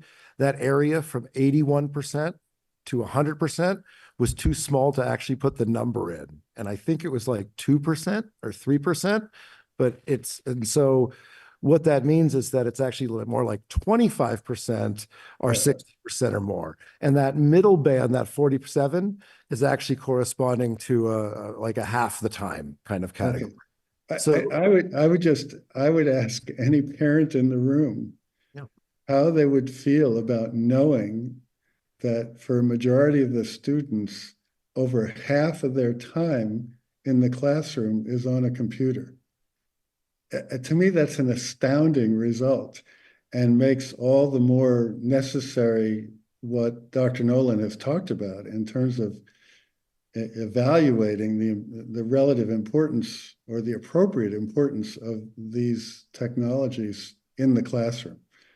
I mean, it's just, to me, it's an astounding number. Yeah. It's very interesting to be able to look at the data and then dive in. And to, one of the things that Dr. Nolan did, and it was again a little bit of sleight of hand, it went from a conversation of technology to a question of instruction and pedagogy. Yeah, of course. So like these questions, they're looking at technology practice, but when we dive in and we actually look at what students are saying they're doing with that 50% of time, this is kind of how it plays out. So some of this is, what would be potentially meaningful, or, again, it's up to you to put value in what of these practices are appropriate with which tools for which grades, for which instructional aims. But the idea here is this becomes a mechanism for having that conversation and an angle for looking at that. So I applaud you in being able to zone in and see that. There's a lot of interesting data that really paints the picture of what it is to be a fifth grader and what resources they use over the course of the day in their classes, and for the teacher as well. So yeah, it's a lot here. Thank you. Thank you. Thank you, Chris. Barry, then Emily. Paul basically asked my question. It was to Dr. Nolan. I just wanted to know how we were going to use this data because it is pretty awesome. And I just wanted to know how we will use it. Sounds like it'll be part of informing your strategic plan in terms of, asking the right questions. Because it's curious to me, like I'd be curious to the teachers that are successful with the technology. How are they successful? The ones that aren't or aren't using it, why? Digging into it. Yeah, I think we would use it to have some grade level conversations about usage and what does it really mean, and then go look for it when we walk through classes. So would it be reasonable to say at some point we'll come back and there'll be some recommendations based on this and other data? Well, I think Stephen and I and our teams would like to dive into the dashboard. I could lose days in here, so I will. I know, I know. Stephen and I have been geeking out on this a little bit. So we'd like to try to figure out, what are we seeing on the whole? Like, what can we make, big assumptions and then little curiosities, and then go check it out with teachers. And Stephen has people in all the classes through his instructional technology coaches. So I'd love to hear from them what they're actually seeing and how are they coaching the teachers, because that's their role, is to help with this. So I want to know, is what we saw here, like, how are you coaching people, and how are choices made for these technology decisions for pedagogy? Thank you. Thanks, Barry. Emily, and then Amy. I'm going to make this quick because I'm mindful of the fact that it's 8 o'clock and we have a huge agenda in front of us as well. First and foremost, I just want to say thank you so much for this research, and thank you to the researchers. Bravo. It was a very, very well done. And I also am very much looking forward to having an opportunity to drill down if possible. So many of my questions were asked by my colleagues so far.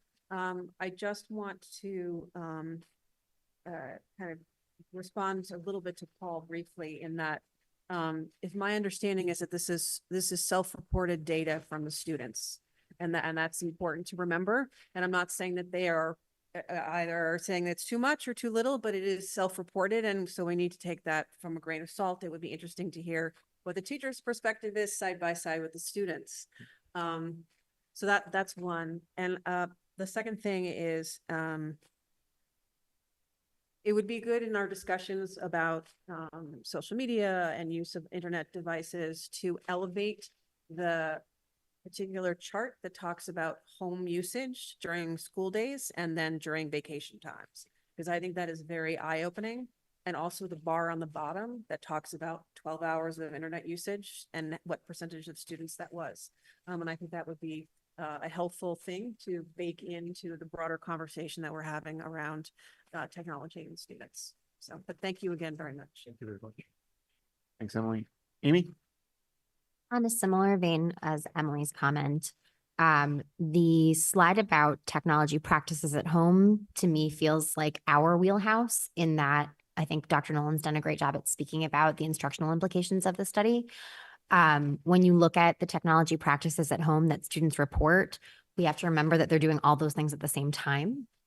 So they are accessing the internet content for school, 124 incidences over 180 days, and they're doing all that stuff at the same time.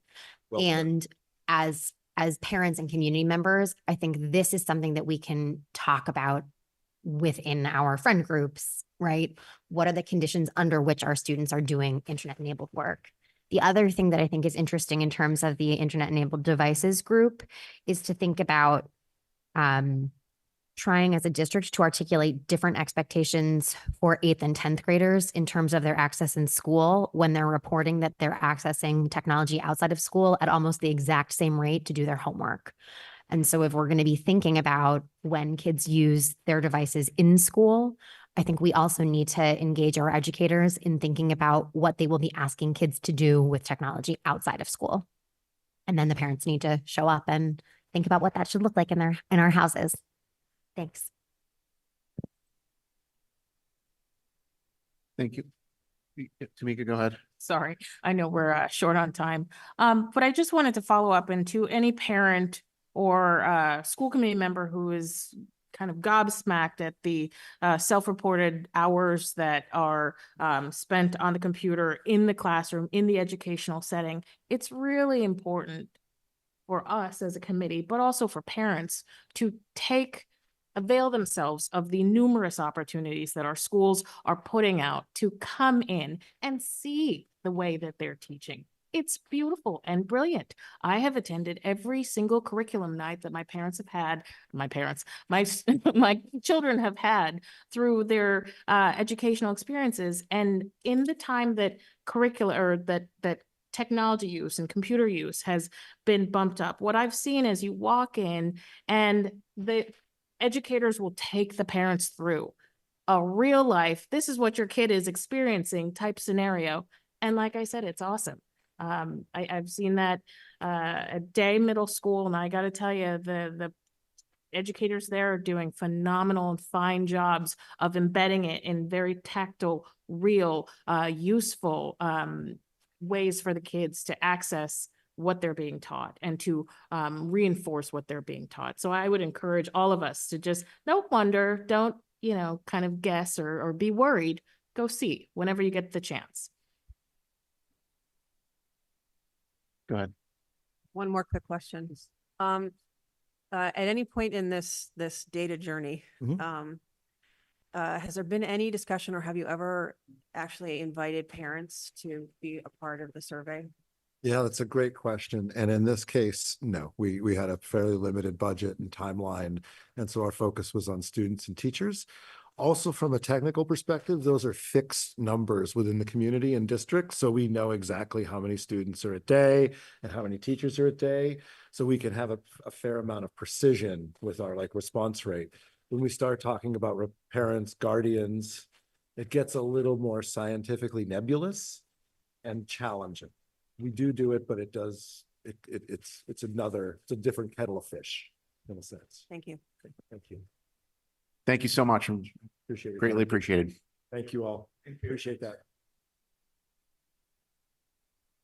Okay, our next item on the agenda is a DEI department data update.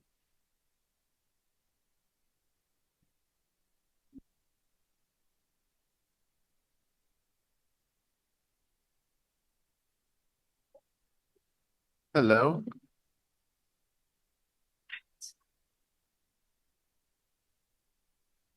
So before I begin, just a clarification on a couple things. One is, hold on, Stephen, did he leave me? Okay.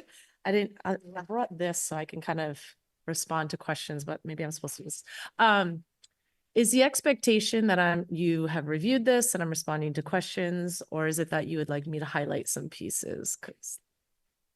The expectation is that they will have read it. I know you were going to share your goals and your next year goals, and I think that's good. Sure. And then the other piece was this was introduced as a DEI data report. So I just wanted to clarify that's not the scope of the report. It's a broad, comprehensive report of the department's programming with some particular data.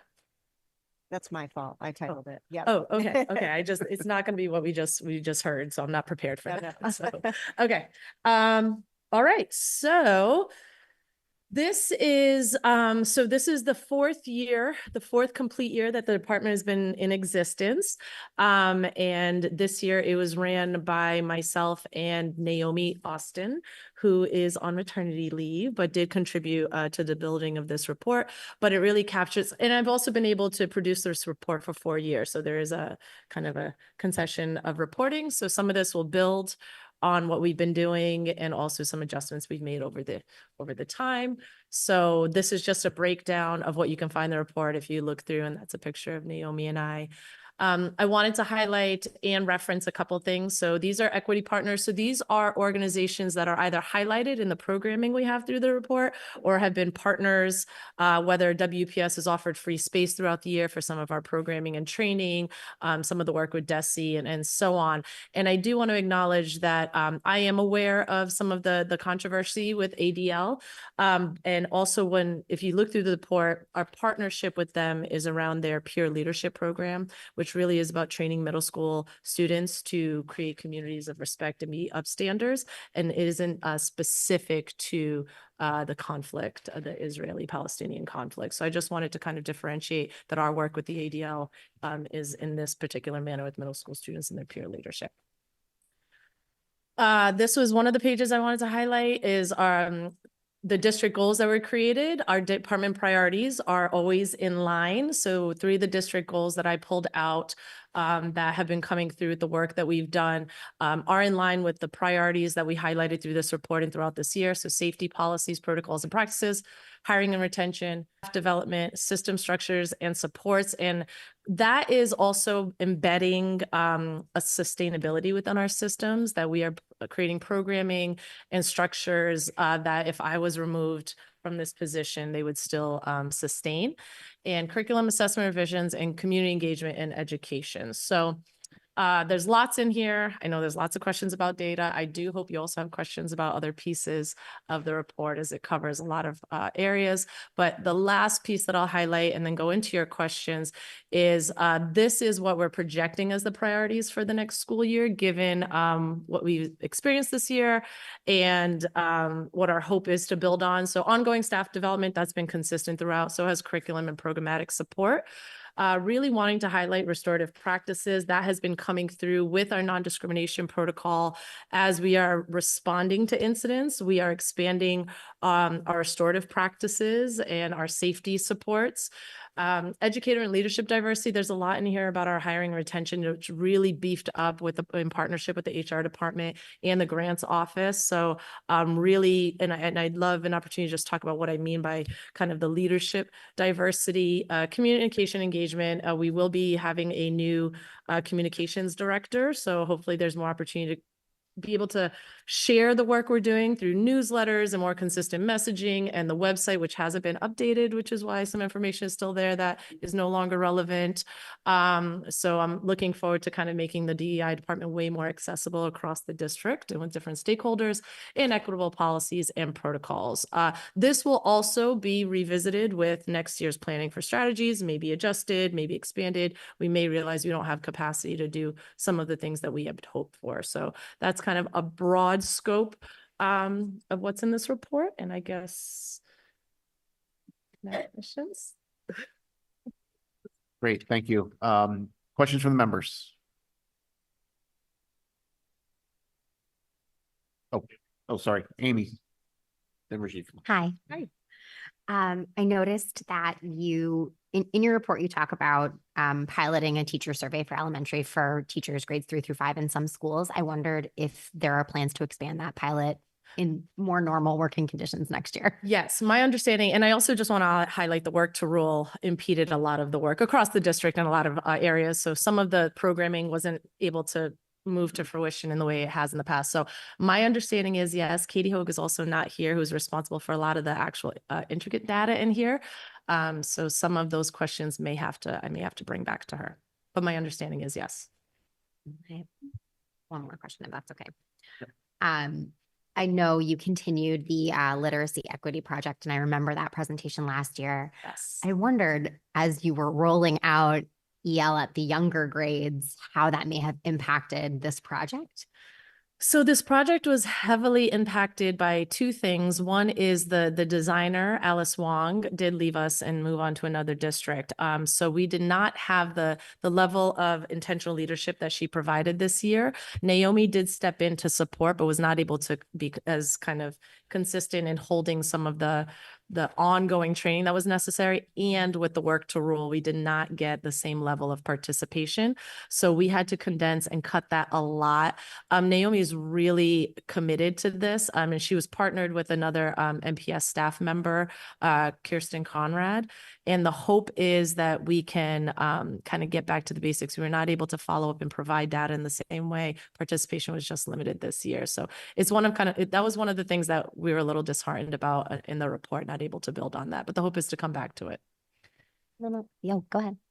I just wanted to say there was a few sets of member questions that came through that I just told Kathy I would prompt her to remember. So the question about cross-sectionality of cross-tabulating the data by race or by disability, and can you speak to how you collect that data for the discrimination? Sure. Since there are lots of questions about the discrimination protocol, I'll kind of respond to the questions that came in prior. So the discrimination protocol is really created as a way, I mean, it's a way to have a pulse on what's happening in the community, a way to offer voice and access for folks to say, I can report this, and have a process in which we are investigating, we're responding in developmentally appropriate ways.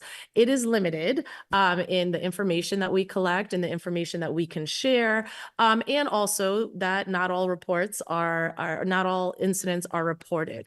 So with that, I can say some of the questions about the nuances of subgroups and categories we don't necessarily collect, and some of the deeper nuances would have to be done through a data department. So Tamika, I know your question specifically to the cross-sectionality of disability or intersectionality of disability. What I can share is of the reports that came in this year in which disability was highlighted as the priority protected class. There were 5 reports. I did look into each of those reports and was not able to identify any intersectionality with race based off of either the student that was the labeled target, or those incidents were more kind of broad, happened in a public, or was a general statement that wasn't targeting a person. When I look at reports that identified race or other categories, I'm not able to determine if that child also has a disability. And I know there was a question about how do we identify disability. So the way it's used in the report is that someone decides that this is the protected class that needs to be addressed. It doesn't necessarily associate with an IEP or like a coded disability. So it might just be a meme that's really harmful to a community with disabilities. But that level of detail I don't have. And I think we can get some, but I don't know to the extent that you are requesting. Also in response to the reports about substantiations. So the process is there's an initial report that is submitted and it has very limited detail because we just want to get it in the system. And then there's an investigation of findings report that is then submitted after the investigation is done. Of that process, we are still in the phase of getting our community to be very consistent. So out of, I think it was 169 reports, there were 112 reports that had findings, which leaves out about 1/3 of reports still have not submitted the findings, which they are aware. A lot of it has due to work overload and just trying to get it in, but there has been communication and we have grown in that area. But what I can tell you of those reports and the findings is that of the 112 findings reports, 85 of them were substantiated, which is 76%. Only 9 were found not substantiated, which is 8%, and 18 were found inconclusive. And inconclusive is an option that maybe someone didn't admit to it, or we don't know who the perpetrator is, or it's largely more a microaggression and not a targeted discrimination, but harm still occurred. So we still respond to the harm. We still acknowledge the impact of what happened, but it's not, there was some discussion about whether it could be substantiated or not, but I could say that 76% of the findings did in fact conclude that a discriminatory act occurred, and about 16% of them concluded that something harmful occurred that still needed addressing. It's very rare that they're not substantiated, and that has been consistent since the process was put in place. Thank you. Yeah, go ahead. You were just speaking about this discrimination reporting data, Mhm. and the increases are pretty staggering. Yes. In terms of staff PD on culturally responsive instruction, which also was clearly impacted by work to rule, Mhm. will there be a renewed focus? Because I would think there's some correlation between like teacher comfort and skill and educator ability to respond to those. There's two pieces to that. So when I first rolled out the protocol, I believe I said, we anticipate the numbers to increase over time. One is making sure that folks are aware of it and are using it. So we have increased our training. We did a big training with administrators this year to really reinforce, if you are a member of this community and you observe something or something's reported, you are responsible. So you could have even just seen it at a soccer game. You still have a responsibility to say, I saw this happen. So with more training, we anticipated reports would increase. We were making sure students, particularly middle school and high school students, were aware of our public reporting form. So that is an expectation that the numbers would have increased. When we look at the actual charges of discrimination, we did see that reports that identified religion as the protected class I think tripled. And that also includes a rise in Islamophobia since October 7th, which was not heavily reported prior to this year. And when we look at race, there was still a substantial increase in racial discrimination. And it continues to make up 60% of the reports that do come in. As terms of culturally responsive instruction, absolutely. We still were able to do a significant amount of work with what we could. We have already coordinated our summer training for middle school and elementary school, and we'll be working with high school department heads over the summer to keep building on culturally responsive instruction. So that is in partnership with both Casey and Aisha, their departments, their departments, and teaching and learning. So that has been a huge collaborative effort across the board, and that will absolutely remain. And we already have people signing up now that barrier has been lifted. Thank you. Rajiv, then Tamika. Thank you. Hey, I have a couple of broader questions and then one data request, which I feel like I've made a couple of times, but it's related to HR, and I'll get into that. Retention, your question? Yeah, let's start here. Still don't know what it is. Sorry, what are you asking? I've asked a couple of times, and I was going to get to this last out of my 3 questions, but I'll bring it up first. How are we doing in terms of retaining educators, diverse educators, right? It doesn't seem like it's very difficult in terms of actually getting the data. I know we're putting tremendous effort into hiring a diversity of educators and staff. I support that. How are we doing at holding on to them? Are we seeing them not stay as long as members of other groups? Are we able to provide them with potentially the support that's needed, or are we not? It's a pretty straightforward ask, and I've asked it twice, meaning a year ago and 2 years ago. Still have no idea how we're doing. We can get you that information. Can I also just respond broadly? Please. And I do recognize that looking specifically at who has stayed and who hasn't, but broadly at the numbers that you'll see in the staff demographics is that there was a very slight increase, I think, in the number of those who identified as Black or African American. And I want to highlight, although this is anecdotal, when we have budget cuts and have to release workers, they tend to be folks of color. So it may be that number has decreased because when we go unit C or kind of last one in, first one out, that is an impact. So I just want to highlight that may play into into why that number has decreased, but it's a very small number. And we are seeing increases in other places. And as we start coding, we've been kind of adjusting some of the coding to multiracial or Hispanic. So there's some discrepancies where someone might have identified themselves something 3 years ago and now different. I do hope that our data department can pull it to the level you're requesting. I do want to acknowledge though, recruitment is, I don't want to say easy, right? But we have an idea of how to recruit. It's the retention piece that we really need to pay attention to.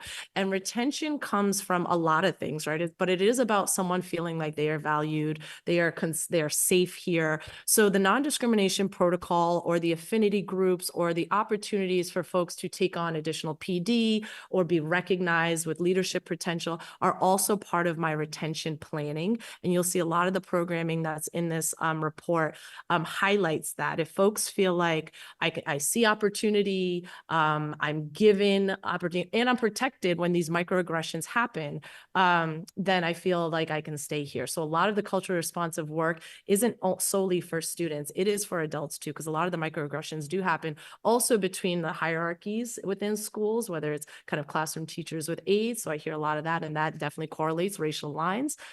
So there's a lot that is taken into consideration in terms of the program we're doing to support retention. I feel like we did a really good job this year. So I'm hoping that next year we'll be able to see something more significant in the numbers. And I would love to see the numbers. I understand that. Yeah. And I do understand that when we've had staff reductions, it's often last in, first out. And a lot of our newer staff are staff of color. And I get that. I feel we can look at data with that context in mind, right? It's not necessarily going to be a reflection on our efforts as a school district if the last 5 people in and the first 5 people out in a given situation happen to be disproportionately minority educators. So I think we're all able to wrap our heads around that. I just would love to see the data. Okay. So that was one thing. The other is I feel like the DEI team has moved forward from at inception. I think, Kathy, when you came on 4 years ago, right? A lot of that was PD, training the trainer, making sure teachers had the appropriate professional development, the multicultural support. And now I think you're more involved in working with HR, working with principals, trying to actually address incidents. How has that shift taken place? And do you feel like you have the right structure in place for that change in role? Or am I mischaracterizing the change in role? No, there's absolutely a change. I think that was always my vision. I think I came in saying I did not want to be the race expert. I wanted to build capacity with it. My whole thinking is about systemic approaches and sustainability, that this cannot be carried by one person. So I believe that we have been able to build leaders within the community that are taking on roles, that are running certain staff development, that are participating in our programs, the collaboration with the other leaders, the assistant superintendents and the directors, because of the relationship that's been built. And we now learn kind of where we can support each other. So that has been amazing. That has been my vision. And I'm really proud of where we are. In terms of, do I have what I need? I am a department of 2. This is this community with 12,000 students and over 2,000 staff. Absolutely, I do not have what I need. I recognize the limitations. That is not a blame on anyone. But even in terms of I put together a 21-page report. I'm putting together data with the support of our chief data person, but that is not a sustainable DEI department, is a department. And many districts across the country have not yet kind of been able to support it in a way that it can function and have the data you need and be able to just support all the programming. But I do feel that with what I have been given or the department has been given, I am incredibly proud of the work that has happened here.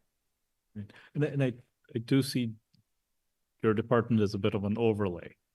There's so much that you do in terms of getting data and putting things forward that are with the assistant superintendents, with the head of HR, kind of bringing that together. I realize we aren't always fully staffed, but it's good to see that things are moving forward. Yeah. And the hope is that DEI is just embedded in everything, that it's not kind of like this additional, let me call the DEI person. And that still happens. And there's still a lot of work to do. But I do think that there's more initiative being taken within buildings by principals and with staff leaders and absolutely the central office. In an ideal world, you'd be working yourself out of a job. Absolutely. Yeah. I'm a social worker. That's always going to be my ideal work. So, so thank you for that additional background. And then the third and hopefully relatively quick question: after the, or in the wake of the Israel-Hamas conflict, were we able to put out? I don't know if we'd even think about this as kind of training, support, etc., for our educators in terms of helping them handle what certainly were going to be kind of raised emotions in the target of that. So I think Anna might be able to just respond to some of the work in terms of supporting staff around what was happening in their community. And also I'm a big fan of, well, not a big fan, because I don't want to be a big fan of this, but I am also in support of, like, when harmful things happen in a community, that we acknowledge kind of the folks that were going to ask to take the lead first, right? So when a racial incident happens or October 7th happens, that we're saying, like, how are you? What do you need? How do we acknowledge and honor your experience and your lived experience in this community? And here's some support as to how you can kind of support students and staff within your community. And I think that we did the best we could given what we had at the time. And I think that across the place, across the nation, there were missteps. And I think that we tried our best to really center kind of a community of respect, a community of honoring identity, a community of safety. And so I know that some conversations happened prior or in the beginning around that. In terms of addressing some of the stuff that we're seeing, we have been doing work. Our middle school curriculum, we're revamping the Holocaust curriculum, and we just led our first, well, I didn't lead it. And this is the stuff that I love to say other people led. One of our curriculum coordinators was able to partner with Facing History and Ourselves, and they started some PD with teachers in the middle schools about how to address hate speech and how to think about and talk about and understand Islamophobia and anti-Semitism. And one of those PDs was held about a month ago. I think it was in May, and there are 3 more to continue next year. So there are more intentional things that we're doing to support teachers' capacity to address in the moment, and just community conversations. And our protocol has created an opportunity for folks to say, I've never felt saying this, but this happened to me, and that we have a responsibility to respond and get more information and support as best as we can. Are there missteps? Yes. But are we trying to honor and acknowledge that folks are feeling unsafe, and there's heightened just energy right now in this community in connection to what's happening in the world? But I don't know if you want to share a little bit more. I would just say that this is a hot topic for superintendents across the nation, and certainly in Massachusetts. And it has dominated our interactions with families and the community this year. And I would say, our city council partners are also, struggling with, like, what are the ways to repair the community in general, right? There's a committee talking about what's next for Newton after this year, which was very difficult on many fronts. And, how can we rebuild trust and collaboration and have everyone feel safe, but also have their identities recognized? So we've been right in the crosshairs on those discussions. And I think what's really been hard, Kathy and I have been in a lot of meetings where acknowledging one person's pain creates pain for someone else. And that is a cycle that's been really hard this year. But we've tried to stay in relationship and address everything that's come to us, and try to restore trust and deal with harms. So we've been really transparent about it. And I was concerned from the speaker at Public Speak saying that the reports do not reflect because they are in there. Kathy and I met with many of our Muslim, Arab, and Palestinian community members to hear what they're experiencing and encourage them to use the discrimination protocol to document that. And then we saw a huge influx of those situations, and and some are still in process, some of the investigations. So, but they are in here, and obviously we will never stop, working towards resolving those issues. Right. And I, like, probably all or most of the school committee met with both Jewish and Muslim families, after the attacks. And I would say at least in terms of the overall communication from the superintendent and the school district, there was a little bit of unhappiness from both sides, which probably meant that it was balanced, right?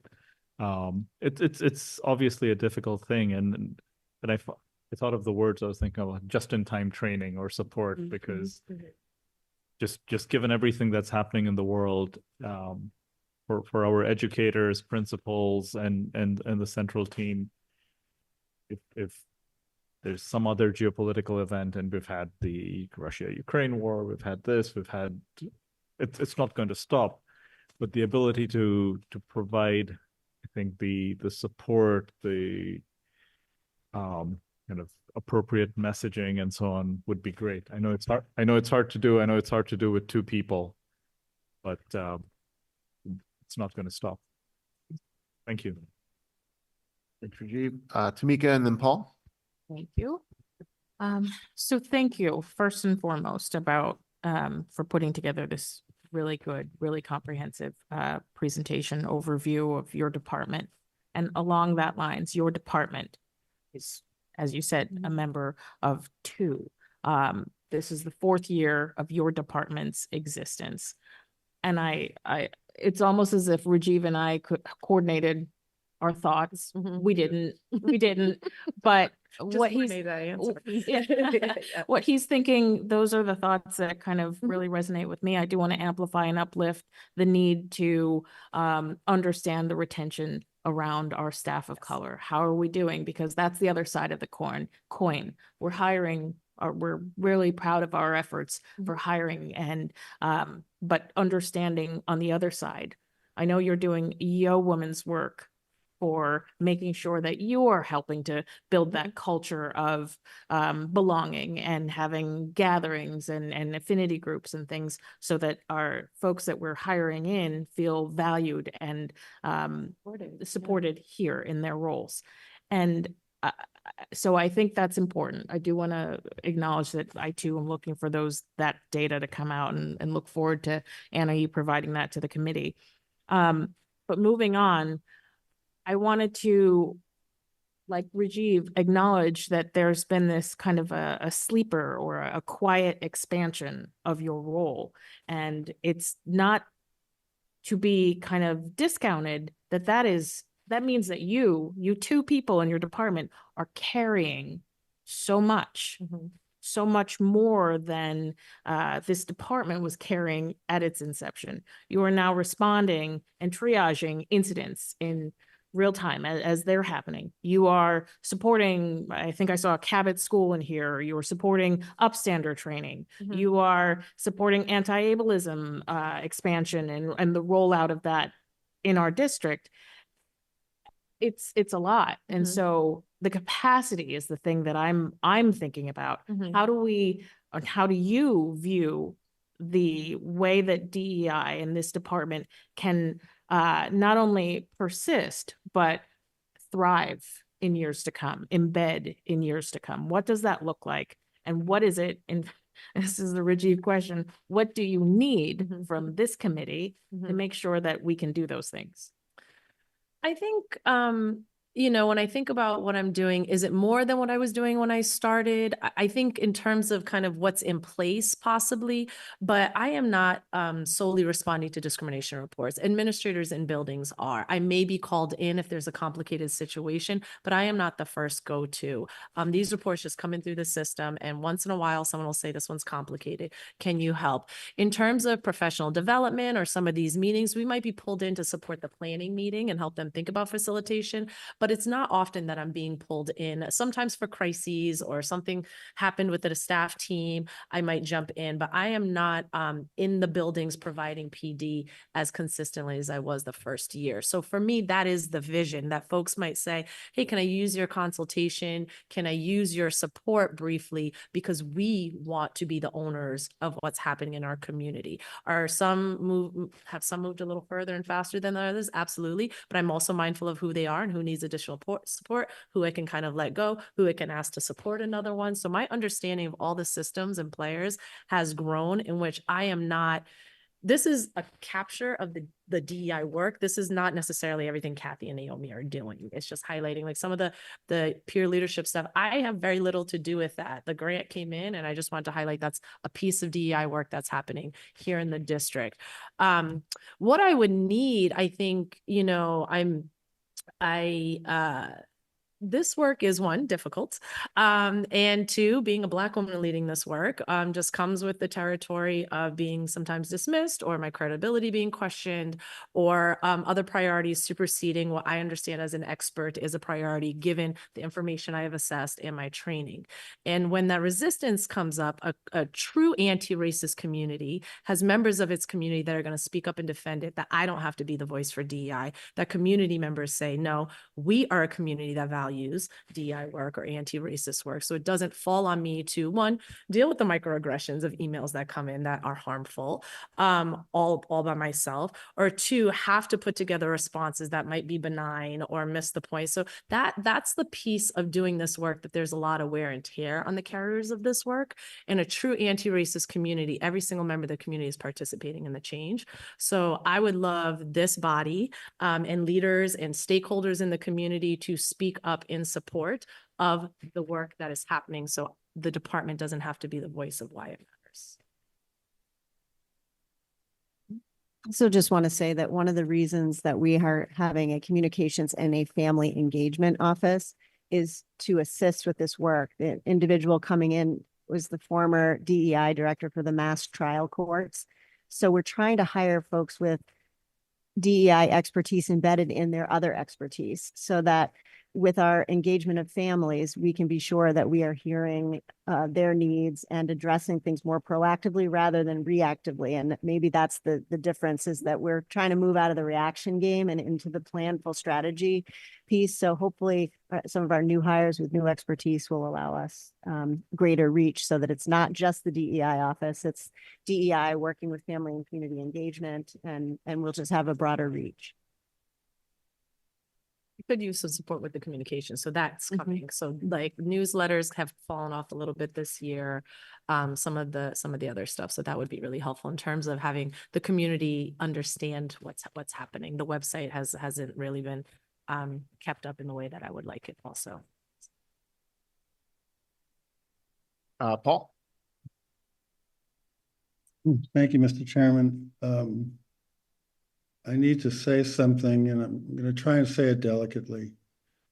An early statement in this presentation appeared to give the impression that the Newton Public Schools was not willing to have a more extensive engagement with the ADL, perhaps in response to a public comment that was made tonight.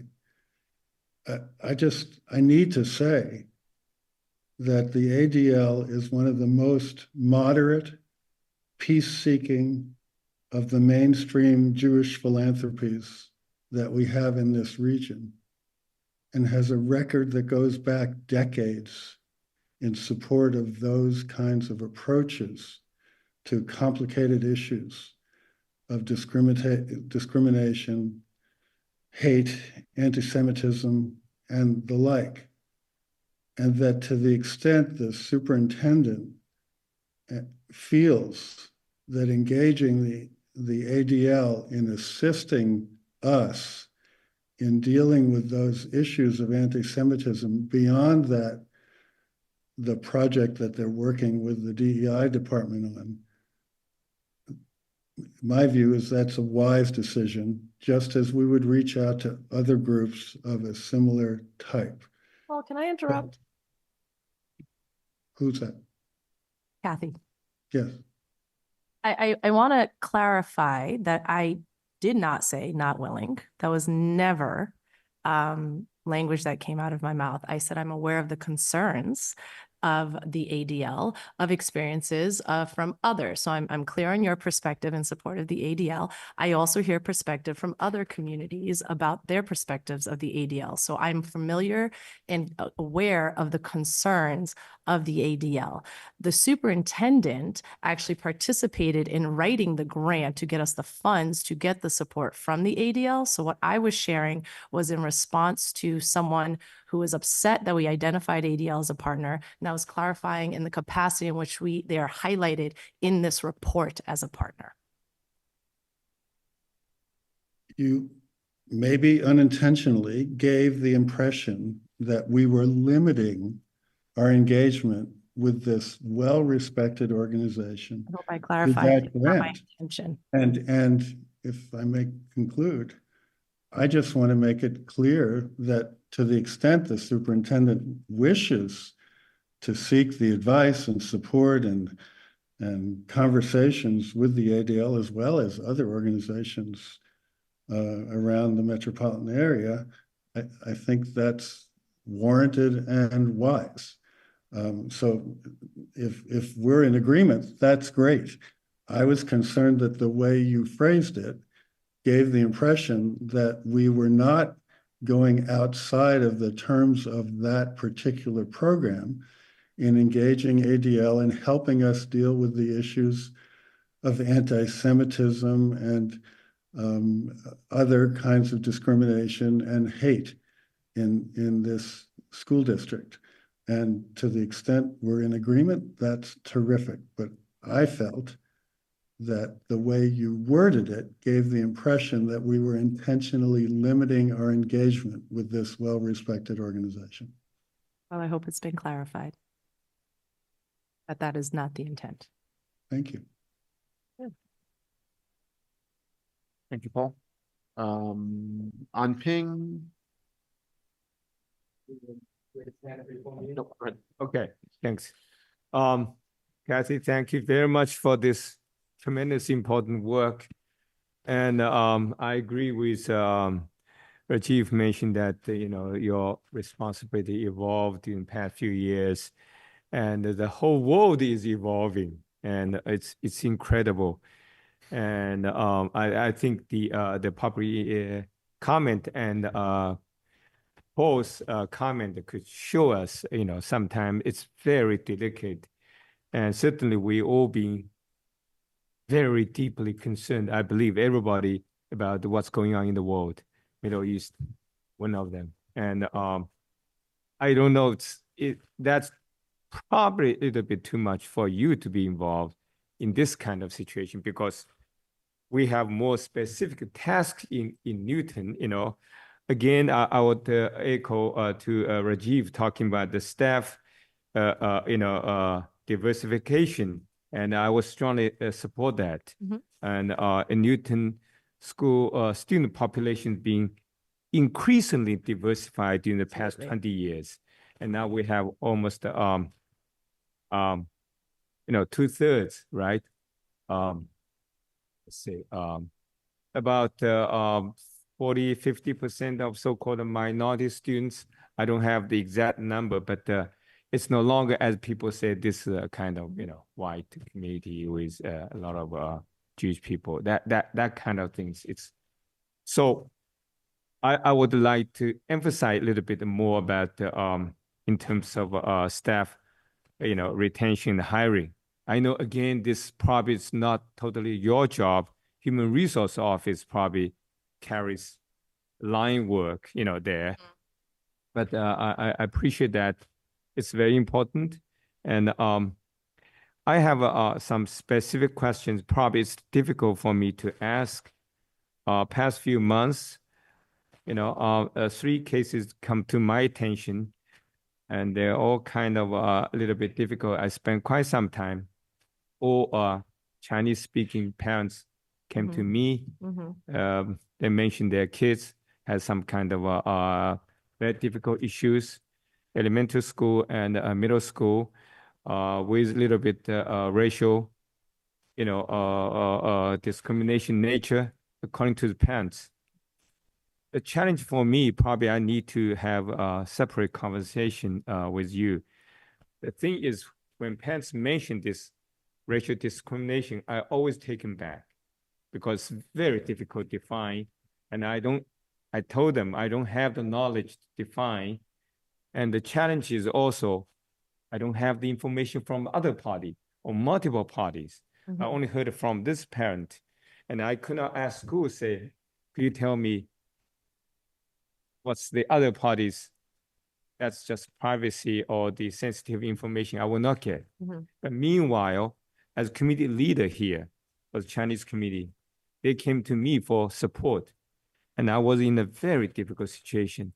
And it came to the degree where, one case came to the district level. I told them I have to be abstained. And I'm seeking the advice from State Ethics Commission, how much I should be involved, how much I should be abstained from this case. So now you mentioned that during the past year, we have significant increase of racial discrimination case. Yes. 55%.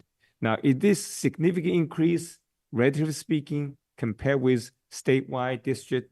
I'm asking this comparison question again. Or it's general? Well, it's general only because I don't know across the state if there's consistency in how this is captured and how it's reported. This was something that was created off of best practices from other districts, but I don't know if every district captures it in the same way, and I haven't looked at the way the state captures it. It might also be different. I do believe the incidents you're speaking of did come through. I think either families used the public reporting or the building administrator did launch an investigation.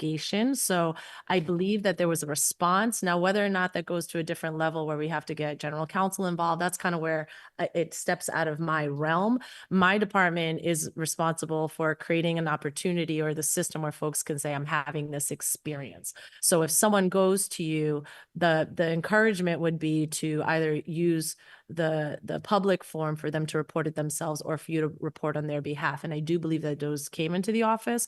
So in that way, the protocol worked. Now, in the response, I can't speak to, and I don't know the specifics of that case. I do know that when we look at racial kind of reports that come in identifying race, and all of them, we have to look at them developmentally too, because we have things that happen in first grade that are just kind of microaggressions and opportunities for education, or students repeating things and not understanding the impact. And then we have all the way to students being specifically targeted at the high school level and up there. So there are different ways that we have to respond. And this is a society where discrimination occurs, right? Sexism, racism, Islamophobia, homophobia, and we're just trying to create a process where folks can say this happened to me, feel safe in saying this happened to me, and having a legitimate process in which they feel that there's a response. I constantly say that this did not exist when I was in school, and it was quite impactful to have to experience education knowing microaggressions, and they were very rarely very targeted. They were microaggressions. So this captures that. It captures just students playing around with words that aren't nice, or saying you can't play here because you're that color. So reports have risen as we've really pushed this tool throughout the district. I don't know if it means more incidents are actually occurring. I think it means more incidents are being reported. Okay, thank you very much. Let me ask a little bit further about a case. When you just mentioned that majority of cases were substantiated. Okay, that's important for me to know that. Okay, and when your office has substantiated this case, do you inform the parent? Yes, that's part of the protocol process. That communication goes out and says, we have investigated, this is what we've determined, that we've interviewed or we've had conversations. And again, sometimes it might say, although we recognize your child's in second grade and the impact is larger than the intention, we're still going to have a classroom lesson about it, or we're still going to talk about things. So families should be, as part of the process, receiving a letter that reports the investigation process and the findings. It doesn't with come from confidential Kathy, advice. just No, so it you doesn't know. come It from comes me. from the principal Yes, typically. yes. Okay. Yes. Okay. That's good to know. Last question. Because two cases especially that one case, which got a lot of our. I just community- want to be careful. Yeah. We really cannot discuss specific cases. Yeah. Okay, but now I'm asking the one situation when the parent told me the son was. Yeah. Yeah. Okay. I'm paying. Okay, let me ask, generally speaking. Parent mentioned something happened a couple of years ago. Now, she still had lingering feeling. She asked me, Understand. I said, I really cannot give you much, advice. Mhm. But do we have a time limit to report if? No, I mean, if someone wants to report something that happened 4 years ago, I think we could kind of take into consideration who was involved and if there's still interaction that impacts their experience. And again, I really want to emphasize that this report is a tool. It's not like a sophisticated data tool. And it's nuanced and people report in different ways and there's different developmentally kind of appropriate ways that we're addressing it. So if a parent had an experience 4 years ago, this tool could be used, but it could also be a conversation with the building leader to say, my child doesn't feel safe because of this experience. How can you help? How can we work together to make sure that they have a place to go and that people are aware of it? So there are ways that we're trying to think about restoration and healing and safety that Okay. doesn't hold this tool responsible. These all sounding very well now, but keep in mind, Mhm. I mentioned quite a few times at school committee, those parents, first of all, their English is not that strong Mhm. enough to read all those legal documents online. Mhm. That's why they came to me Understand. for advice. And I try to be very careful in this case. Mhm. Try to be supportive to a certain degree, but certainly I know that this field is very, very difficult in many ways. And so if I tell the parent, you could find somebody who help you language-wise and come to your office or to someone's office to seek advice before they report online. They can absolutely reach out to me and I can Okay. either direct them to the ELL department or the right resources that can support them, whether it's a translator or even something in the community, depending on what the circumstances are. Okay, that's what I'm asking for now, Yes. because I do not want to Sure. ignore this parent, say, well, this past few years, I don't have much. And because I could tell, the person who Mhm. called me still carries the emotional, this Yes, racial baggage trauma or lapse. the Yeah. lingering. And I went through this myself almost 25, 30 years ago. So I carried this Mhm. burden for many years. And so I could appreciate that part. Okay, I appreciate that. And I would inform the parent if she Sure. decides to do so. Can help direct Yeah, her to, thank you. to support. Thank you, Amping. Emily? Just quickly, I've been following from the day you were hired as a school committee member until now, and I am, every year I say the same thing, I'm going to say it again. It is remarkable the amount of work that your team has done and the fundamental impact that you've had on this district. And I want to say thank you, a huge thank you for all the work that, and yeah, every year this report gets bigger and more impressive, and your outreach to grant opportunities and working with third-party partners and statewide things, and also things that are focused specifically in the district, I think have been remarkable. So I appreciate it. I just wanted to say thank you. Oh, Barry, go ahead. Hi. I've had some feedback from some parents with students with disabilities asking about the anti-ableism program development that was referenced. So I was just curious if you could give us some detail on the coordination between DEI and OSS. Yes, well, so I think absolutely the intersectionality has been a conversation that we've been having this year, particularly with the Assistant Superintendent Casey Miller. So the anti-ableist group is really kind of, I'll say, her baby, and Naomi has really supported some of that work. So I can't speak to the specifics of what happens, but I can speak to, that we recognize all identities should be protected, and students should be able to, and adults should be able to walk in with the identities that they wish to share. So if a disability is an identity that a student or an adult holds, that we want to make sure we're considering safety and belonging and accessibility. So the intersectionality is there, but I can't speak to the specifics of kind of what's coming out of that group. I could find out and absolutely get it back to. Yeah, that would be great. Thank you. So Casey will be presenting on that when she feels like the curriculum is at that place where it's shareable. They shared an outline of the curriculum earlier, so I can share that with you, just what the curriculum is. We've also talked about just toolkits in general, right? Following the discrimination categories that we have. So already there existed race and gender toolkits that the district put out. We would like to put out ethnic and religious toolkits as well. So because these are identity matters that are also under the DEI umbrella. So you'll see those in the future. We have Maria Colby, our new director of MTSS, will be working on some of those toolkits. And she is the person in charge of the disability work with Casey Miller that will have those types of toolkits. So there's a lot of good resources in the offing. Thank you. Just a clarification. Sorry, Barry. I thought your question was about the anti-ableist work, which is different from the curriculum. So it's correct? intertwined.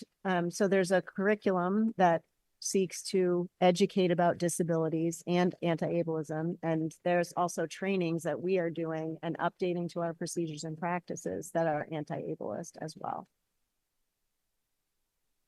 It'll be helpful to have Casey back, because I think I might be a little confused about the three different things that are happening, which I know are related because they're under the same umbrella, but I thought they were distinct. Yeah, and we have it for next year for our list of topics, which of course we'll refine at our retreat what those other topics will be.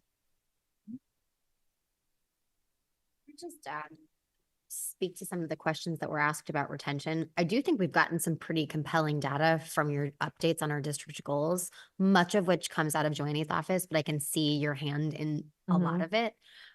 There's a summary that we received of reasons that people have left the district within the past 2 years. Almost all of them are actually very positive about the level of support. There is not any mention of discrimination or unfair treatment. So I think there's informal qualitative data that tells us that that might not be the reason people are leaving, which is encouraging. I would also say I see so much of the rich resources you have created in terms of hiring practices. And when we look at the staffing sort of like targets, we have to keep focusing on hiring. And I very much see that emphasis in your work and think it's amazing. Okay. Thank you very much. You don't. I think the members have covered everything possible. Thank you. Thank you, Kathy. I don't this. Thank you, Naomi. I will. She's in love with her new baby right now, but I'll let her. All right, next item on the agenda, we have the building project swing space. I'll be as brief as I can be. So I would like to first thank Public Buildings Commissioner Josh Morse for the process that he has been leading with each of our building projects. This memo informs you of the decision around the use of swing spaces or staying put in buildings that are going under construction. Mr. Morse and the building teams have received input from parents and other stakeholders and teachers. And so my recommendation is to uphold the recommendations that came from Josh Morse and these committees. And I also put in here legal advice that we received from the city solicitor about the fact that this is my purview to make this decision. Apparently that has historically been the case in Newton. So we are recommending that the Countryside building remains in its current building while the building project continues. Same for the Franklin School. Same for, well, Lincoln Elliott will move to its new building, but the Horace Mann group will move from Horace Mann to 191 Pearl Street for a 9-month period of time, and then will return to its renovated building. So those are the recommendations that I received from Josh, and I am upholding those recommendations in my decision, and I'm happy to answer any questions that you have. I win for the speed round. Thank you. Much appreciated at 9 p.m. with a couple items left. Any questions from the members? No. Okay. And yep, Emily, myself, and Anna did meet with the Horseman community to discuss this recommendation, and I think most folks walked away from that feeling okay about it. Yes, go ahead, please, Tamika. You. I was like, yeah, great, we wrapped that one. I do have a question about I think there was a recommendation, and I don't remember if I saw it here, about 5 additional buses needed to support the swing space use for Horseman. How are we going to meet that? Are we budgeted for that currently, or are we? Sounds good. So those costs are going to be absorbed by the project. Hooray. And no fees, right? The The parents. cost will be, there's no fees. Yeah, no bus fees for the Horseman community while they're at 191 Pearl Street. Okay. All right, we can move on to our next item, which is to continue the neighborhood school discussion. I put together some thoughts for the committee to chew on here. I felt our last discussion kind of didn't really get to be quite as targeted as maybe I was hoping. So what I put together was to kind of give sort of the contextual piece of my understanding of where I think we need to be and kind of how that evolved. And this is all really to inform the long range planning process and to point the long range planning folks in the right direction, so that there's not red lines being crossed there that the committee would just not be willing to entertain. And so from that perspective, I think it comes back to kind of the 3 questions, which I've expanded on a little from the last meeting, but the definition of neighborhood schools and that concept of red lines. Are we willing to consider renovation replacement of a smaller school or schools? And this concept of moving through, I would characterize as how we, not exactly, but how we prioritize things now in this sequential manner. Recording stopped. Based on facility age and Recording in condition. progress. And do we want to think about that in a different way of a building standard, which is going to inherently be a little more programmatic, I think, and would maybe, provide a little more parity between our school buildings through the course of time, but maybe less efficient on a through the cycle basis. So with that, I did put forward a bit of a stalking horse on neighborhood schools, thinking about them from a baseline geographic concept of walkability in a 3/4 mile radius, and thinking about having a certain percentage of our population reside within that. And I think that would be a question ultimately for the long range planning folks to put out some scenarios of what that would look like in terms of the percentage of population. We're still waiting for some data from the city on that regard as to where we live now, but certainly if you just look at the maps, I mean, most of the city is covered with a few notable exceptions by our current footprint at that 3/4 mile radius. So I thought it might be helpful to have something for folks to react to. I would like to get to the point where we can feel like the long range planning team has what they need to move forward. So any thoughts from members? Rajiv? So first, Chris, thank you. This is helpful. I agree with the 3 questions you have. I think there are some additional ones, and one of them, which came up a little bit in the last couple of discussions, is around what do we think is the ideal or minimal size for a school. And I think what I heard in the last discussion was that there is not necessarily any such thing. What I've heard prior to that from the central staff is that having 3 classrooms at each grade level is about the right size, because that then lets you have not just, well, you have classroom teachers obviously dedicated, but also you have teachers for music, art, other specials and non-core but still critically important education that has to take place. And I think that ends up being a factor. I'm not an education expert, obviously, but a lot of my thinking on this had been based on the idea that kind of need a certain critical mass of students in order to make sure that you have the right staffing in place in some reasonably optimal structure. And in talking to families and principals at some of our smaller schools, they've shared how it can be a little challenging having certain coverage only certain days of the week, or this is when the art teacher shows up, or this is when the music teacher shows up, etc. We've had a bit of that discussion around social worker coverage as well, right? So I feel like we need to get some understanding, and this is not, I know the MSBA has their own standards for, the school needs to be at least of a certain size before we'll consider funding it. But for the educational experience of our elementary school students, is there a certain minimum size and potentially maximum size that makes sense, which should factor into this discussion, or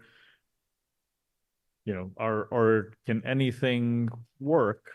Just understanding that smaller schools, if we want really effective coverage, are then going to be more expensive. So I'm throwing that out more generally. Amy, Dr. Nolan obviously will have more informed perspectives on this, but I do feel that's one additional question we need to factor in. I think that's your second question, right? It's a different way of asking it, right? It is, and I mean, it's also I think incorporating that that programmatic piece that I think is going to have to be probably ultimately tackled with long range planning and getting that input from Dr. Nolan, from our assistant superintendents, from principals to really determine, because I'm with you. Like, I thought we had this mantra of like three sections per, and I feel like we kind of stepped back from that a little bit in our more recent discussions. That that isn't a magic number. I understand conceptually, certainly, how that makes sense, just in terms of, hey, you have some kids that you don't want in the same classrooms and things, and 3's easier than 2 and 1's impossible. I understand as well from a cost perspective, not just the cost of the infrastructure, but as we go through exercise of enrollment declines, it's just becomes very inefficient to have the more, if you had all your kids in one building, you could do that very efficiently. If you have kids in 15 different buildings, it's exponentially less efficient. So I get those commonsensical pieces of it, but I mean, I do feel like that the tone on that has shifted a little bit. And I ultimately think this is just my perception. That's something that's going to have to be hashed out by the long range planning team in a line, because we've had this conversation offline of just, we were moving forward without having the programmatic piece line up with the infrastructure piece. They were sort of operating independently. We need to merge those things in the long range planning process. Am I characterizing that well? Absolutely. And we have an elementary working group right now talking about what do we want the program to look like and what do we want those best practices to be for every grade level in elementary school. And we're doing that in the partnership with the NTA. But we just need some direction. Are we building smaller community schools, or are we building larger ones? And if so, that means we redistrict differently. So we need some direction of how we are going to make everything excellent. So that is the first baseline piece. Like, we are going to do a heck of a job with whatever the model is that we come up with. We are struggling with Ward with one section now in 2 different grades. That is not good for teaching practice. It's not good for young people. So if we're talking about one classroom at each grade level, I would not recommend that, right? And so we are dealing with that at one place. And different alignment, and might prioritize different facilities after that decision is made. So I guess we're just waiting for that decision to be made. It sounded like at the last meeting that there was energy around continuing to have smaller neighborhood schools, because we believe in that as a parent support model, and we like the sustainability potential. That's what I thought I was hearing, but I guess we just need to decide. I understand, and I understand the open question around it. I guess to put it another way, what do we think of as the appropriate size school for an elementary school, right? And I think of, but very much taking the staff perspective. What's a reasonable size for a principal to manage for the MTSS staff, the music teacher, the art teachers, etc., to be dedicated, preferably, right? And to have, I'd say, a broad enough social structure for students for their learning inside and outside of the classroom. As you said, if you have a single class of 18 students, probably not the ideal amount of exposure to a variety of other students. And so is there a thought on that? Because again, I think Chris and I guess, both had this impression of there is a certain size at each grade level that makes sense and that provides that critical mass that is good for education. If if that exists, or if there's some range for it, that would be great to understand, because even with being in support of neighborhood schools, that would then affect longer term decisions that would be proposed by the long range planning team about if we want to provide our students the best possible education, what does that structure look like, and can we fit that into the broader into the broader geography of the city. So they're interrelated, and I fully get what the question you're bringing up.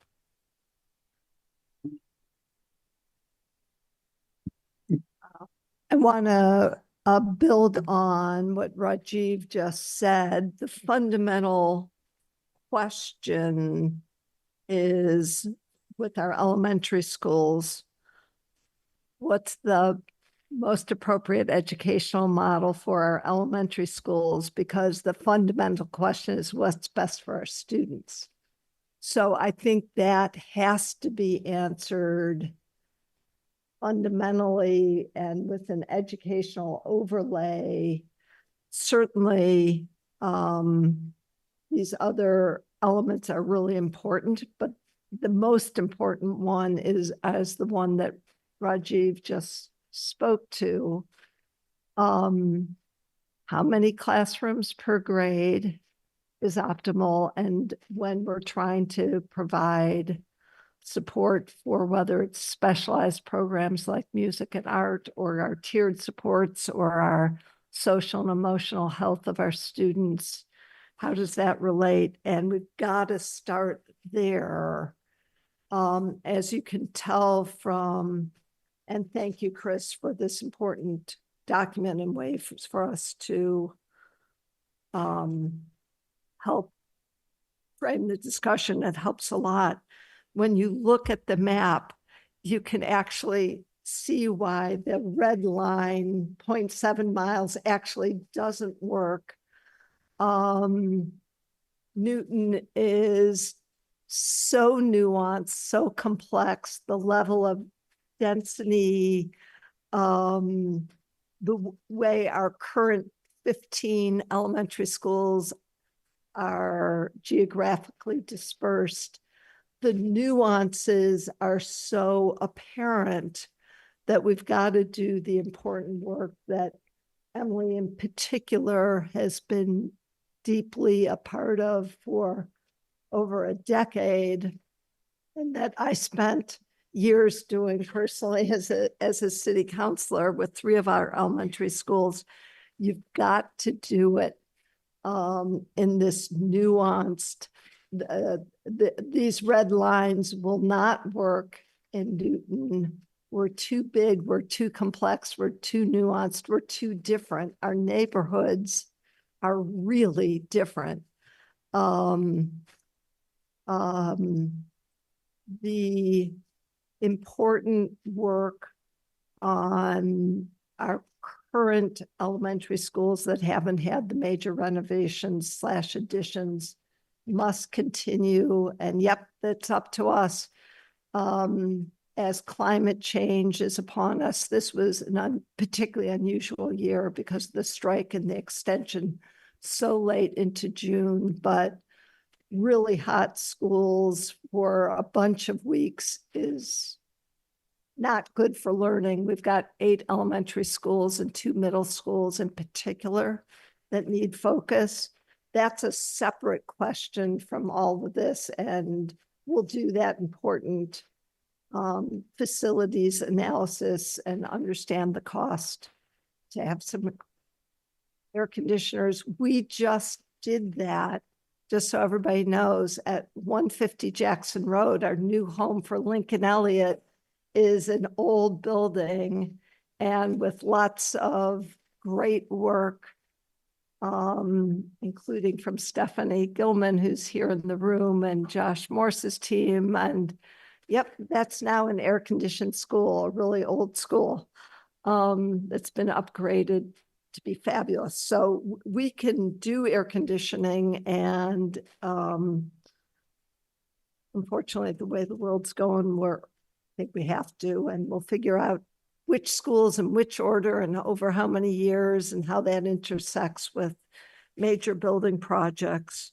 But let's start with what's best for the kids educationally, and then go from there. So I'm repeating what Rajiv said in slightly different words. Paul?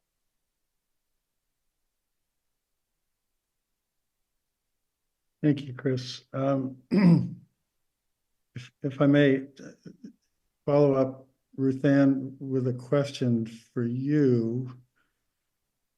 Having watched the process of how the CIP is put together by the city for a few decades now, it seems to me there's a lot of interaction between the school department and City Hall in establishing capital priorities, and trying to determine how they're going to get paid for, whether it be through ongoing tax receipts or whether a debt service override is sought or whatever. In your view, what do you need from the school committee, from the long range planning committee, and then the school committee? What do you need in order for us to be most effective in that budgeting and scheduling process for capital improvements, understanding that City Hall has to look at police stations, fire stations, and all the rest? What do you need from us? Let me give you a longer rather than shorter answer. It's a great question, Paul, and I appreciate it. There's a ton of interaction between NPS, particularly administration, but also key school committee members who are deeply embedded in all the facility questions. As the CIP is a living, breathing document that gets updated twice a year. And so there's a ton of moving pieces that keep moving. It's a Rubik's Cube and things change. And you're right, our school buildings are, wish Josh Morse were here. He could tell you right now the total percentage of our square feet of buildings. But if I'm guessing, but if you told me it was 80% of our school buildings, it's directionally correct. Maybe it's 75%. And yes, you're right. We do have other buildings from City Hall to fire stations to police facilities, Parks, Rec, and Culture things. But we also, on the CIP, we look at fire trucks, which are unbelievably expensive also, that we replace a fire truck every 2 years. So there's a ton of interaction. There's actually a prioritization scheme. It involves condition and risk of failure and the impact of failure. And the important work that the school administration does with the school committee is updating and updating and updating the long-range plan. And it keeps changing over the years as we tackle something and then something else comes on. And remember, there are the huge projects. Elementary schools now are $75 million in current dollars. Middle school is roughly $200 million. But then you've got a roof here, a boiler there, the window replacement here. You know, during COVID, we had ventilation. You may need to tackle air conditioning. You may need to tackle, so how are the labs at Newton South? You know, there's individual discrete projects. And the funding, just so that we get a sense of it, look closely at the existing CIP. Sometimes we know the funding source, sometimes we don't. And we're pretty explicit about that in the CIP. Right now, between New Lincoln Elliott, the Cooper Center, and Horace Mann, remember Franklin and Countryside, our voters thankfully agreed to debt exclusion override. So those are kind of separate funding sources. Those three buildings alone are 125 million. And some of us got to jump into the Gath pool today, by the way. Go over, everybody go take a swim. That was another 9 million. So that's $135 million of current work, all funded by our taxpayers. Our debt service capacity annually, we spend about 25, 26, $27 million on debt service. The capacity to add tons of major projects, a brand new big renovation addition or new elementary school or middle schools. We look very closely at how our debt capacity, what debt do we have now that's falling off? What are we added? The vast, vast, vast majority of school building projects that are the big, big ones will have to be going to the voters and say, please vote yes on a debt exclusion override to be able to do that for the next 20, 30 years. There'll be some that we'll be able to do on our own dime, but for the vast majority of them, so that the work that we do as a school committee, we definitely have to bring all our voters with us on this journey, that they understand why are we doing these buildings and in what order. And if enrollment is falling, what does that mean for how many? We used to have 22 elementary schools. We now have 15. Is 15 the right number? Looking at our demographics going forward. We ran the numbers. The brand new buildings from Ainger up through our new Lincoln Elliott, Franklin, Countryside, Forest Man. Their design capacity is much higher than the actual forecasts for how many students will be in them in FY29. That's also true for our older buildings. So we have to talk thoughtfully about optimally using our dollars in a way that's best for our kids. Keep getting back to Rajiv's question. What's the best elementary school model for education? The more buildings we do, the longer it will take to do them. I mean, it's just, that's an easy one for all of us to understand. Our capacity of our voters to increase their taxes is only so much. And our taxes, our revenues only grow so much each year. So that's easy. And appropriately, our superintendent, and we'll be talking more shortly, as we has really important goals operationally for what we want to invest in our schools. So we've got to look at it holistically, be really thoughtful. We'll spend each taxpayer dollar thoughtfully, and stay in really close touch. And remember, we update the CIP constantly. So there's no time pressure.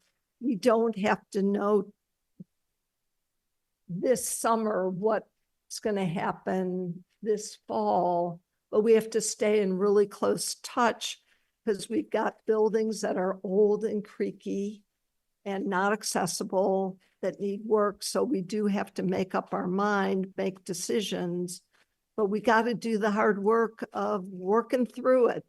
And just what's useful is to get a sense. So here are the schools we're going to tackle the decision-making on in the next year or so or two. And then what are we working on the design work for the next set, and on and on and on. We just need the Gantt chart. Keep staying in close touch with the school committee, with me as the mayor. And remember, city council also has to vote yes on this as well. The school committee has limited authority in some respects, which is also useful to keep in mind. We help prioritize, can give input on what they think the funding should be, but oddly enough, that's over at City Hall, that decision-making. Love hearing thoughts and ideas, but that's a combination of mayor, city council work. And there's a really robust CIP already. So it's just, are we going to change the priorities or the order? And we always add new things. So if air conditioning now has become a really higher priority, it might bump something else back to make room for that important project, which may need to move forward. In fact, I think it does need to move forward. So does that help in a long-winded way? It does for me. So Chris, it seems to me that if we're looking at the role of the long-range planning committee, it's to take this broad sentiment that we have for neighborhood schools, and whether using the construct that you've came up with, or as Ruth Ann suggests, a different kind of construct of what that means, in essence, coming up with a priority listing of which buildings we would recommend to the mayor and the council come first in line.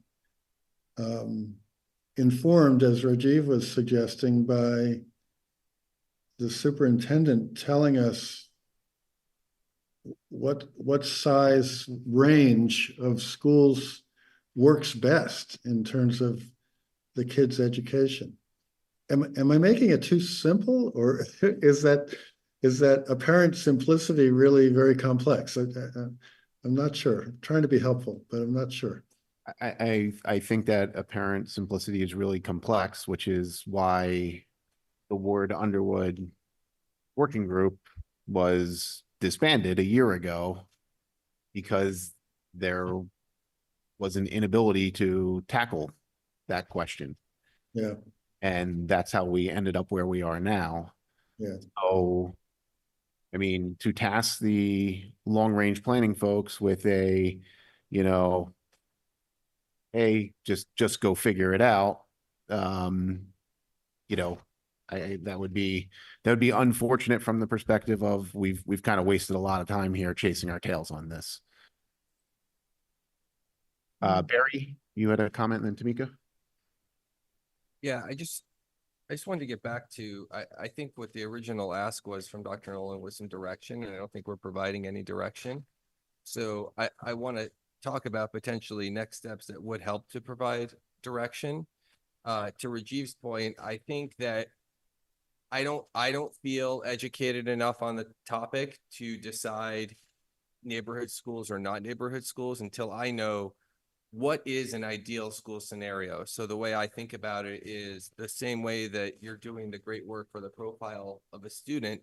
Is there a profile of a school? What's the ideal elementary? What's the ideal middle? And what's the ideal high school? And once we have that, I can go back and we can look at it and we can say, it fits perfectly with our plan to do neighborhood schools, or it doesn't.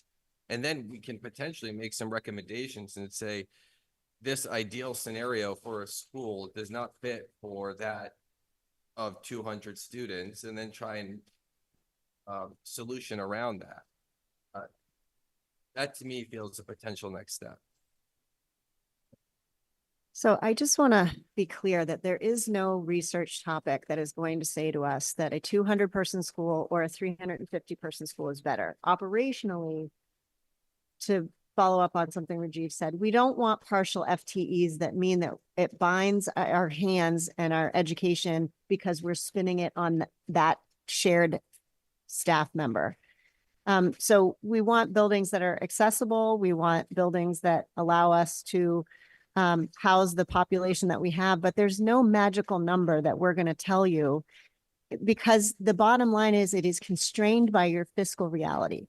The bottom line is it's not, like I can say, I want 200-person schools for everyone. I think they're good for kids, they're good for parents, and we would spend less on busing and all these other things, just hypothetically. But then if we can't sustain that in terms of full FTEs of staffing, upgrading the facilities to that degree, and also doing the operational things and upgrades that we need to do, then we just need to say that. And I think we just have to have the courage to be able to make that decision. Me telling you that I prefer a 350-person school is really not that. I mean, I can tell you that, I can tell you 200. We're going to make those things work no matter what. So I think we just have to hear from you. Are you honoring that tradition, or are we moving towards consolidating so that we are more efficient in terms of our operations and our spending? I can just come out and say that I think the neighborhood schools are important, and I understand why people care about them. I currently don't live in a situation where I have a neighborhood school. So I come at it from a different perspective. My kid can't walk to school. unless it's like a production and we got up super early. But we still have a community. Yeah. We meet at the bus stop. We have our bus stop buddies. We get to know the parents at the bus stops. The kids get to know each other. So I think there's this conversation where if you don't have a school that you can walk to, you lose community. And I just want to be very clear about the fact that you don't lose community. I have community on my street. I have community in my neighborhood. I just can't walk to the school. So I think it's more important that we think about what's right for our city, what's right fiscally, and what's right long-term in terms of what is sustainable, and not that we are so focused on you must be able to walk to school because that's the core of our community. So that's where I stand on it. I don't want to take anything away from anybody, but I don't see the huge value in the ability to walk to school as much as I would like to have done it myself with my son.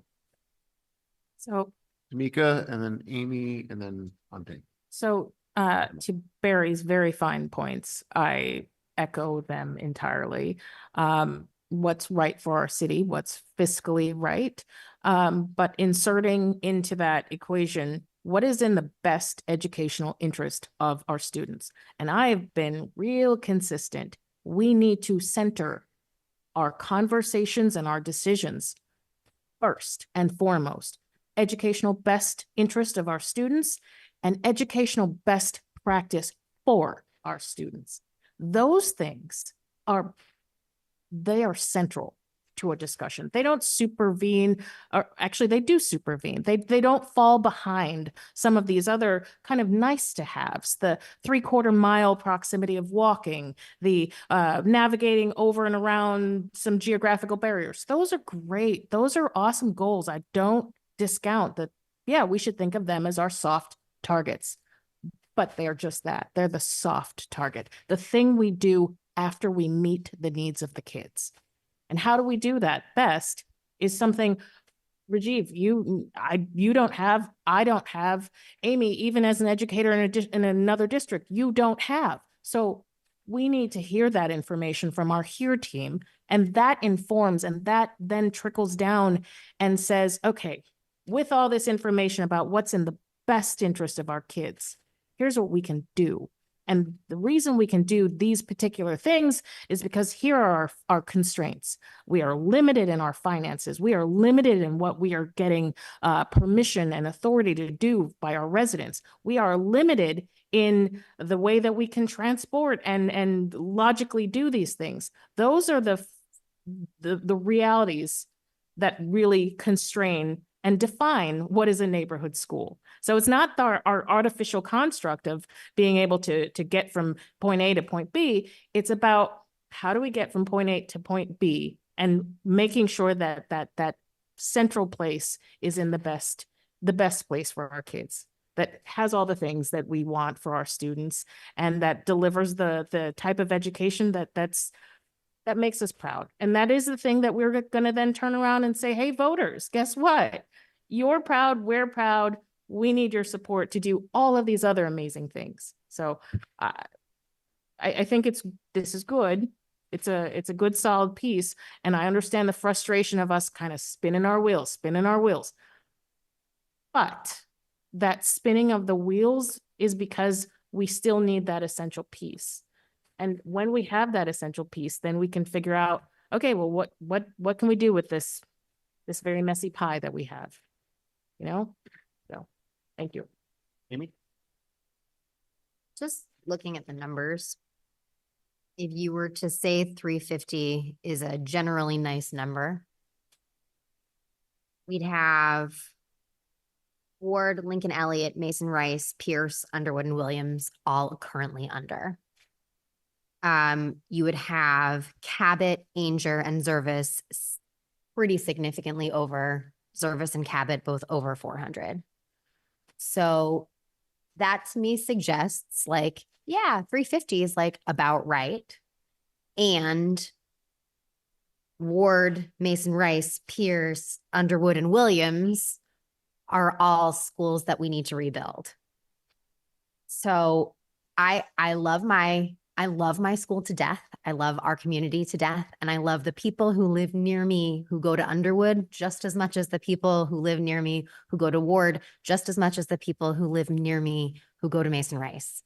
So I do think walkability, city centers, those are all critical, and shifting the lines to make fiscally responsible decisions is also pretty critical. If you think about the financial impact of building all of those schools and the likelihood that voters will support them when the actual impact on our citizens will be so small, I can't see us recommending to build a school of 200 kids, even if I think it's been a really fantastic experience. And so I think that's why I said originally, the second question is actually the question. There are like numbers that are nice and there are financial realities. And are we willing to approve building a school of 200 kids? And so my answer is no, I'm not willing to approve that, even though I love my school. I would love to hear what other people actually think about that question, because I think that was the purpose of this memo, was to get us to stop talking about the questions we need to answer and start answering them. And so like I heard from Barry, you have now heard from me. I would love to hear from the rest of you. Well, it's a very meaningful, significant discussion. And I have to say, when last year, Emily and Tamika and me on the long-term committee, and then in the summer, I heard our group of committee was disbanded. I was a little bit disappointed. And but now I could see the reason very well. I'm torn, and neighborhood school really important. I remember when my son walked to the Bone School, quite long distance. We're always concerned when lunchtime, when he walked back to, our apartment, and my wife will walk to the intersection to meet him. But also, Amy said it well, and Barry said it well. Without neighborhood school, people still have neighborhood, still have connection. I would like to see all options on table.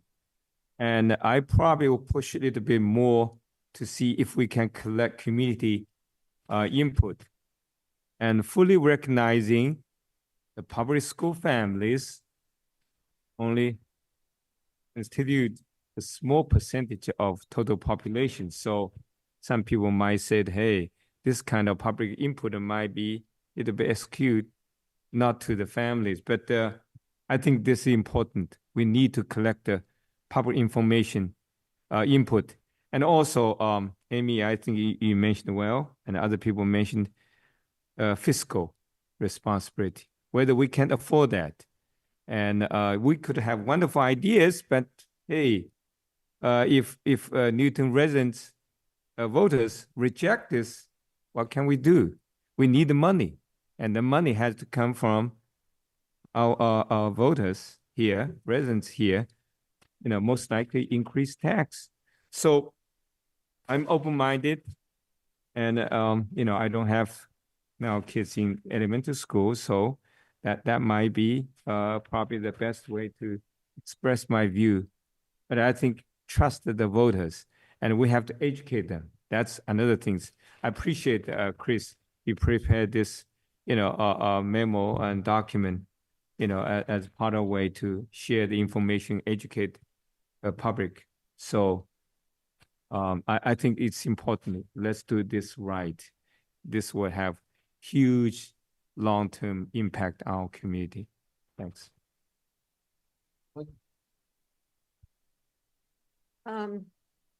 Okay. I have a couple of things to say. First has to do with, and I don't mean to be a wet blanket, but first has to be with sort of the reality of timing of what we're talking about. And I just want to remind everyone that we have quite a number of school building projects that are still happening, that have not even broken ground yet, that haven't even gotten 558 fruitful site plan approval from city council yet. So we have other buildings, and implementing any changes that we're talking about right now, realistically, is going to be years ahead in the making. Doesn't mean that we shouldn't be talking about it. Doesn't mean that we shouldn't be planning for the future, but I just want to remind everyone from a realistic perspective, we're talking about multi-year horizon out in front. I would also caution about making decisions based on what our current enrollment snapshot is right now. Mason Rice had over 500 students not that long ago. And as our demographer has said, what goes down is going to come back up again, and we'll go back down again and come back up again. So when we are having this discussion about sort of what ideal numbers are, that also needs to be part of the process.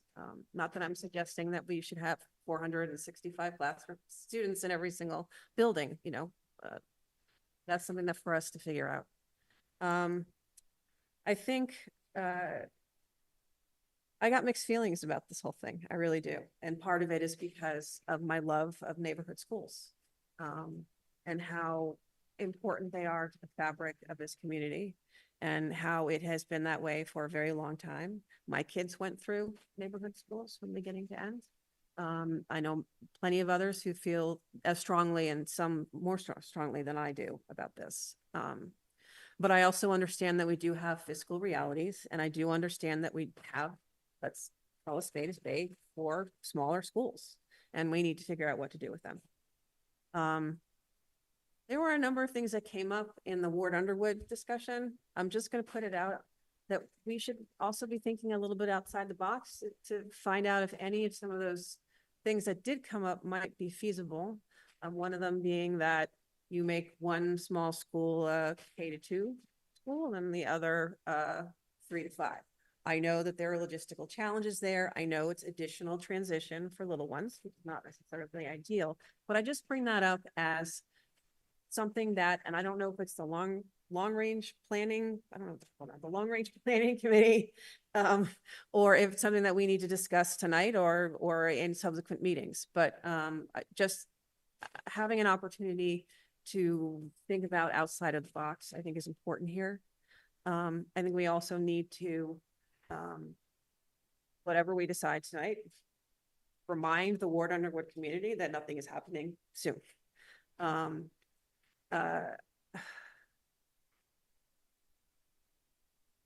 I think that if this has to happen for financial reasons, then it has to happen for financial reasons. I'm not happy about it, but if that's the direction that the committee goes, then I will support that. Thank you. Rajiv? I feel like I have to respond to Amy since she asked a direct question. So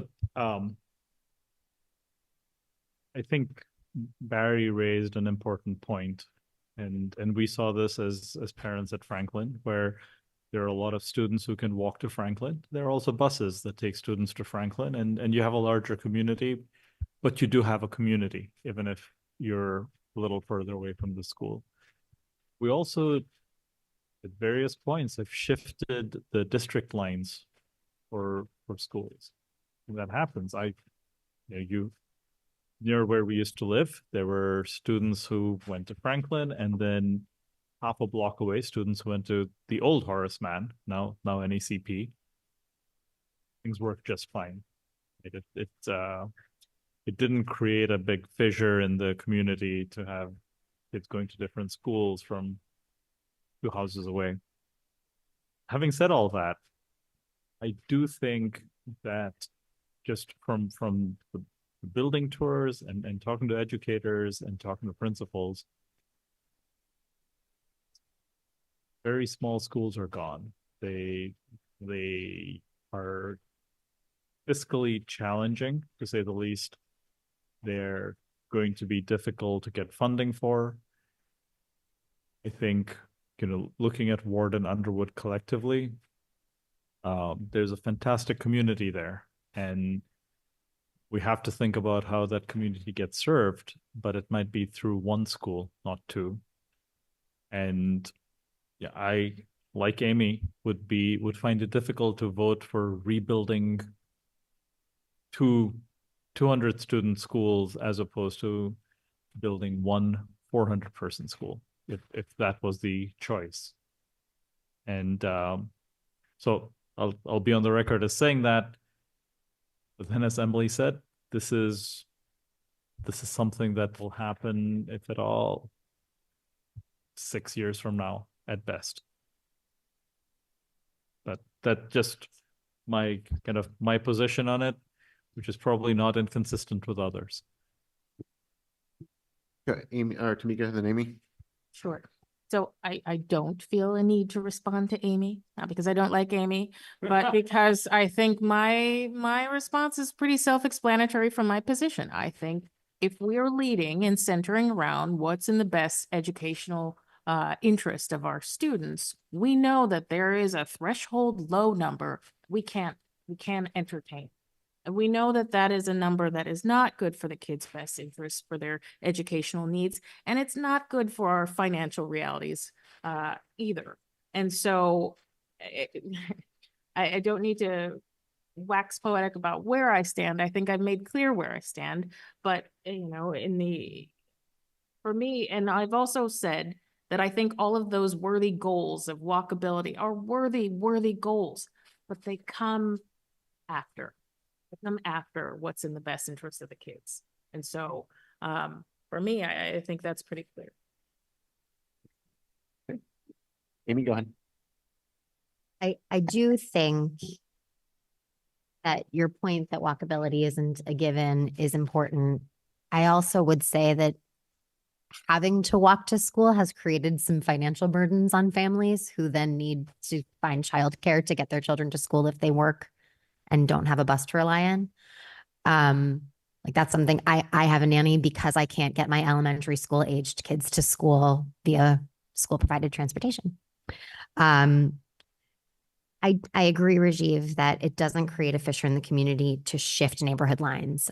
I would never suggest blowing them up entirely. And so I think one really important question that follows any serious discussion about consolidation, which is actually the question I think most people are most worried about, is where does that school go and what happens to the existing school or schools? That is the hard question, right? And so the reason that I think we need to talk about this now is because I think it will take a long time to shift lines slightly and identify where a Pierce Williams might be or where a Ward Underwood might be. And when I look at the map and the concentric circles, I am really struck by the size of Lincoln Elliott and its overlap with neighborhoods that are very close to it.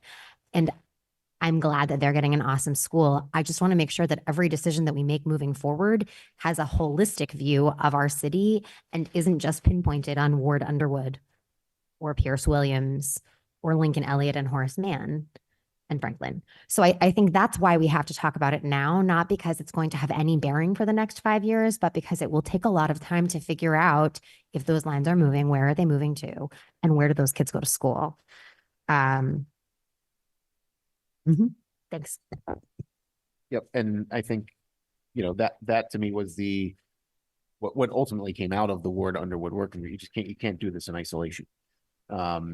And that's what prompted, okay, well, now we have to think about what is it we value in the intangible piece of the neighborhood school relative to larger schools. And, the one thing I think about a lot in this discussion is the enrollment piece and recognizing how much I think the concept of a neighborhood school, and by that I mean, walking your kid to kindergarten, is a thing that is a hook for a lot of families to go to NPS who would, have the ability to not go to NPS if they so choose. And what does that mean in terms of the potential for lowered enrollment? What does that mean for the potential for less future support from voters who are disconnected from the school system, who didn't put their kids through NPS, that's the, as you go through this process, to me, that's one of the biggest risks that isn't obvious. Or maybe it is obvious, I don't know. But I think what you're saying is correct in terms of the, this is the reason we're going through this exercise is for exactly what you articulate. You can't look at any one of these things in isolation. We go. I completely agree with you. I think, and my 5-year horizon was really more about building project itself and not necessarily redistricting the entire district, which is what you're talking about. And I think that that's going to take a lot of time and a lot of effort for what is essentially a moving target in some ways, because enrollments change. They, as I said, it's Rice, over 500 students, not in that place right now. And I also completely agree with you about the community piece. Lower Falls goes to Ainger. There's nothing walkable about going from Ainger to Lower Falls. So, yeah. More. Right. Therefore. Want to keep driving us back to the question of what's best for our children and our students. We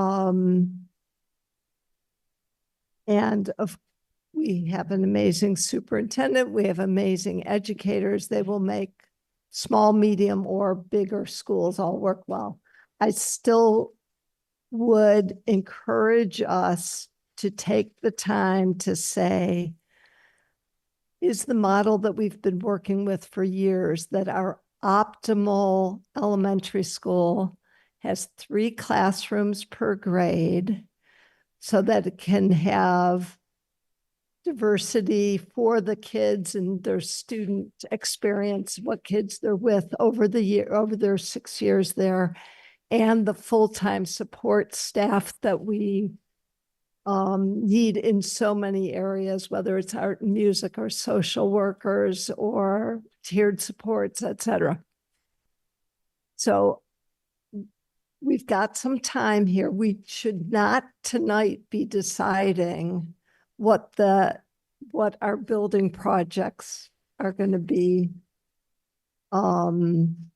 We should be saying, here's the questions that the long range facilities plan is digging into. So what's the best model? And please remember, everybody here believes in neighborhood schools. I believe in neighborhood schools. At one point in Newton's history, we had 22 neighborhood schools. We have 15 now. Might it be 14? Maybe. Or 13, and will we hang on to the other school buildings? Or also what I think brilliantly NPS with help from Josh Morse are doing is when we're building a new building, we're also figuring out and putting in the infrastructure so that if we have to add 3 more classrooms or 4 more classrooms, whatever it is, it's easy to add on. It's such a brilliant thing so that we have the capacity to expand if the population of our student body expands and contracts over the years. It will, but we're doing that thoughtfully. Thank you, Emily, for your leadership on that, because that was a big breakthrough 3 or 4 or 5, 6 years ago. It's a game changer in how we're have the ability to expand. So start with education. Know that we will always have neighborhood schools. We're not going to leave one chunk of Newton without a neighborhood school in it. Of course, we're going to do that. Let's do the work in this coming year. The long range facilities plan, I think, has plenty to work with at this point to do meaningful and important work. Paul? Trying to figure out how to move it along, Chris. What I'm hearing from Anna is that she's not able to give us a target of the educationally optimal size school. What I'm hearing from Ruth Ann is that we've used a model of having at least 3 classes per grade as kind of the lower limit. As I look ahead at possible tasks for the long-range planning committee, perhaps there are two ways to do this. One is a scenario analysis where you say, we're going to have 15 schools, or we're going to have 14 schools, or we're going to have 13 schools, or we're going to have 12. Those are 4 possible scenarios. Play those out, see what they look like. What size would be likely to come out of that in terms of each school? So that's one way to do it. Another way to do it is to buy into the standard that Ruth Ann is talking about, that the minimum size of any school would be 3 classes per grade. And then you back into the number of schools you actually need to have, and conduct a couple of several scenarios like that, understanding the details of where the lines grow and all that are just assumed in those kinds of analysis. But maybe that gives us enough of a picture, to Emily's point, maybe it gives us enough of a picture to say, okay, this is realistic, 13 schools looking forward in 10 years, given the ups and downs of enrollment.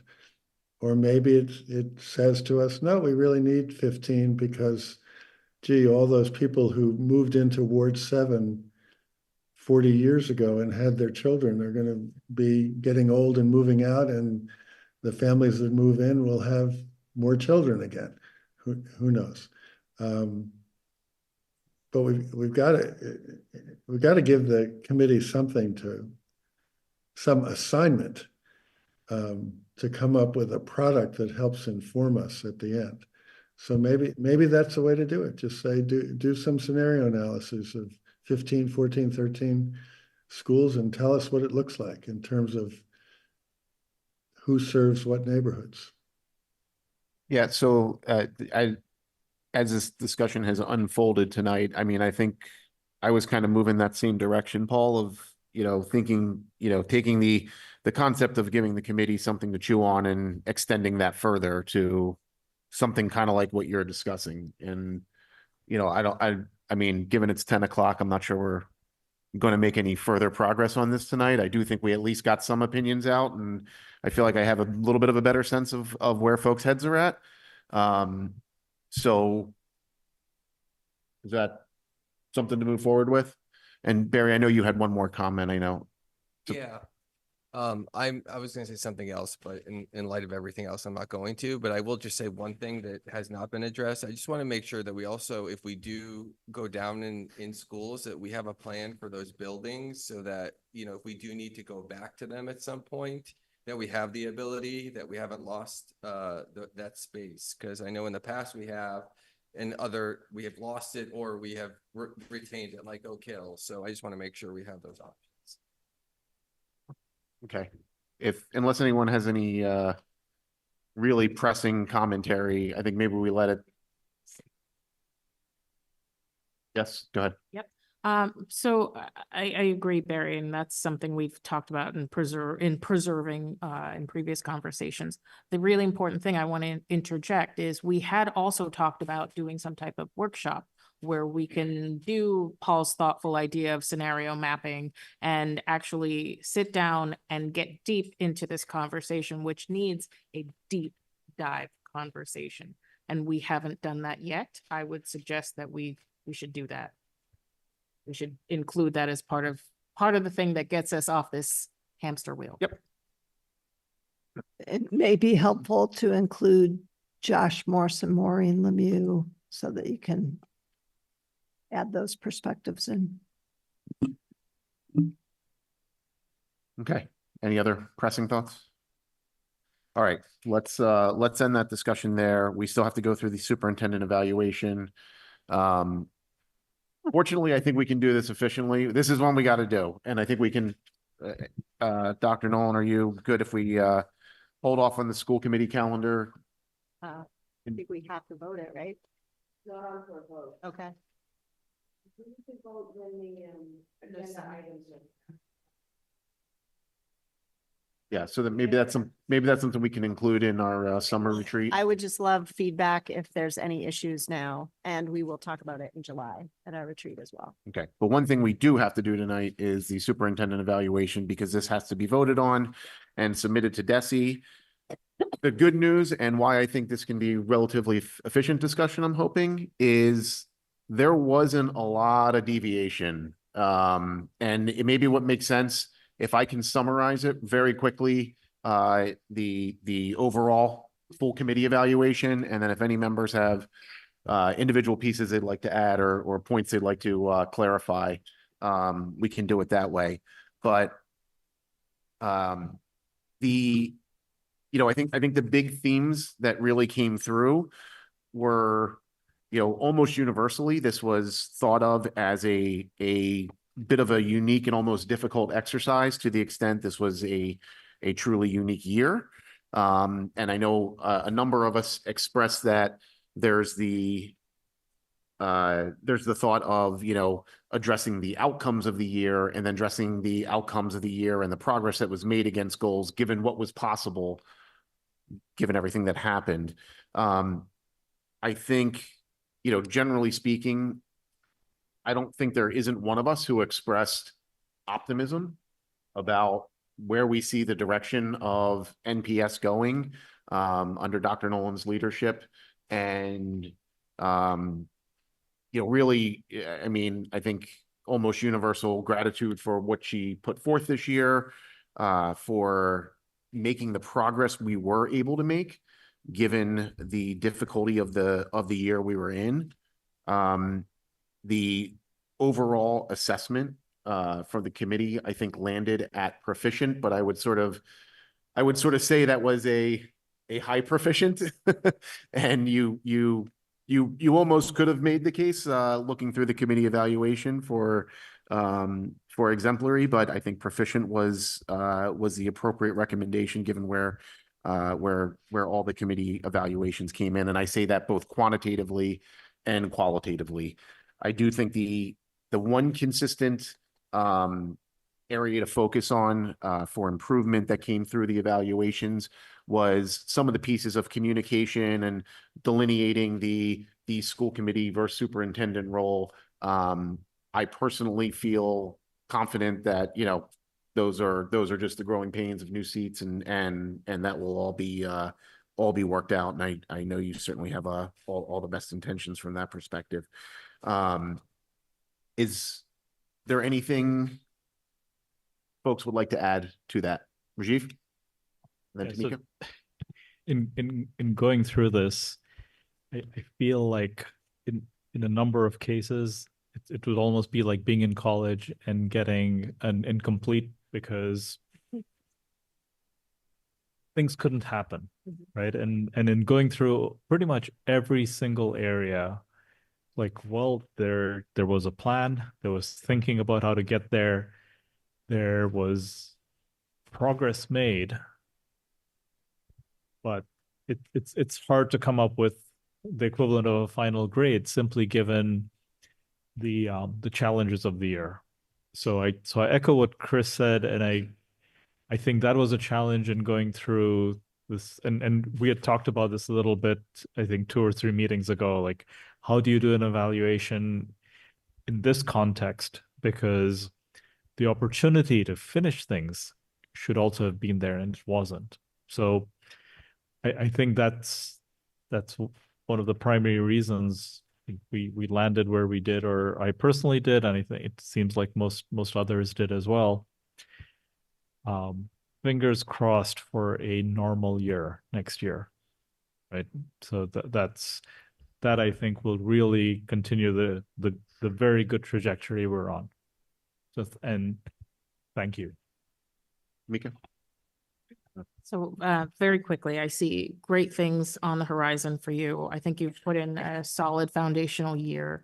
A couple of, bumps in the road, but that's to be expected in the reality of our situation this year, all of the landscape that you walked into and have now inhabited and made your home, but also just the realities of building out a team and working with an existing team and meeting everybody, so I think you've done a really remarkable job through and through.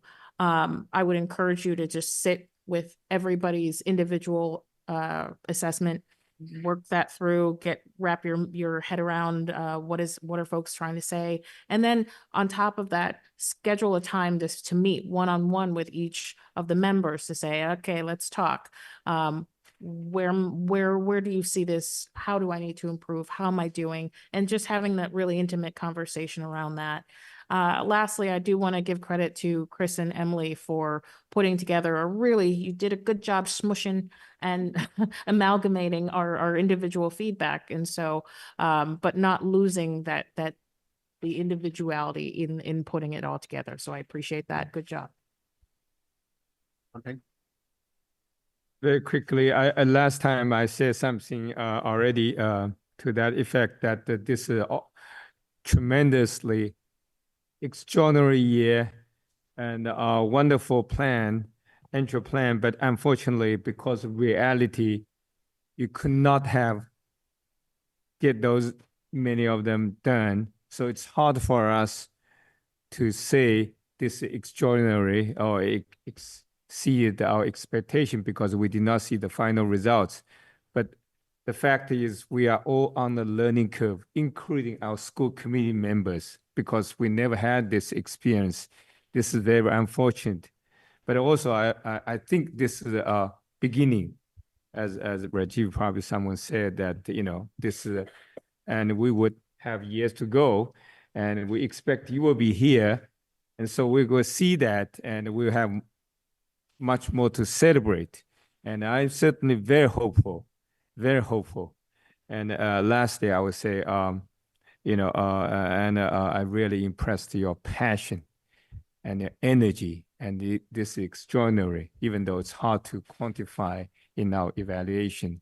But this is, I was so impressed, and to put yourself at the front, and that's really exceeded a lot of people's expectation, even though it's hard to put on our evaluation form. And thanks, Emily and Chris, to put this together. And probably a little bit apology from me, and it was, on the trip, and so my time was a little limited. So, but once again, this is a tremendous honor to do this evaluation, by the way. And I felt very happy to have you serving on superintendent in this very, very difficult time. Thank you. Anyone else? Oh, Barry, go ahead. I just want to say thank you. Sweet. Mayor Fuller. None of the mayors ever write the evaluation. I follow in that tradition, yet we do vote, so it's a little peculiar. But I have always spoken, this now being my 7th time going through an evaluation. I'll start with what Barry just said, which is a huge thank you. A first year as a leader always is the 3 L's: listening, learning, and leading, and you did all 3 in such a magnificent way and in the right proportion. You were hired at such a difficult moment, I would say, in education, K through 12 education in the United States. And it was particularly challenging here as your first day with the educators. It didn't go the way you had hoped or wanted. And you were also hired, I think, in part to be a change agent. Being a change agent is so hard. It's moving the Titanic. We're so big and nuanced and complex. I think the strengths that I saw in particular were in those early months, a clear assessment of the work that we had ahead. I think the vision that you have for the Newton Public Schools is clear and exciting, and your sense of urgency is so important, and you live it daily, and you bring good energy to this work.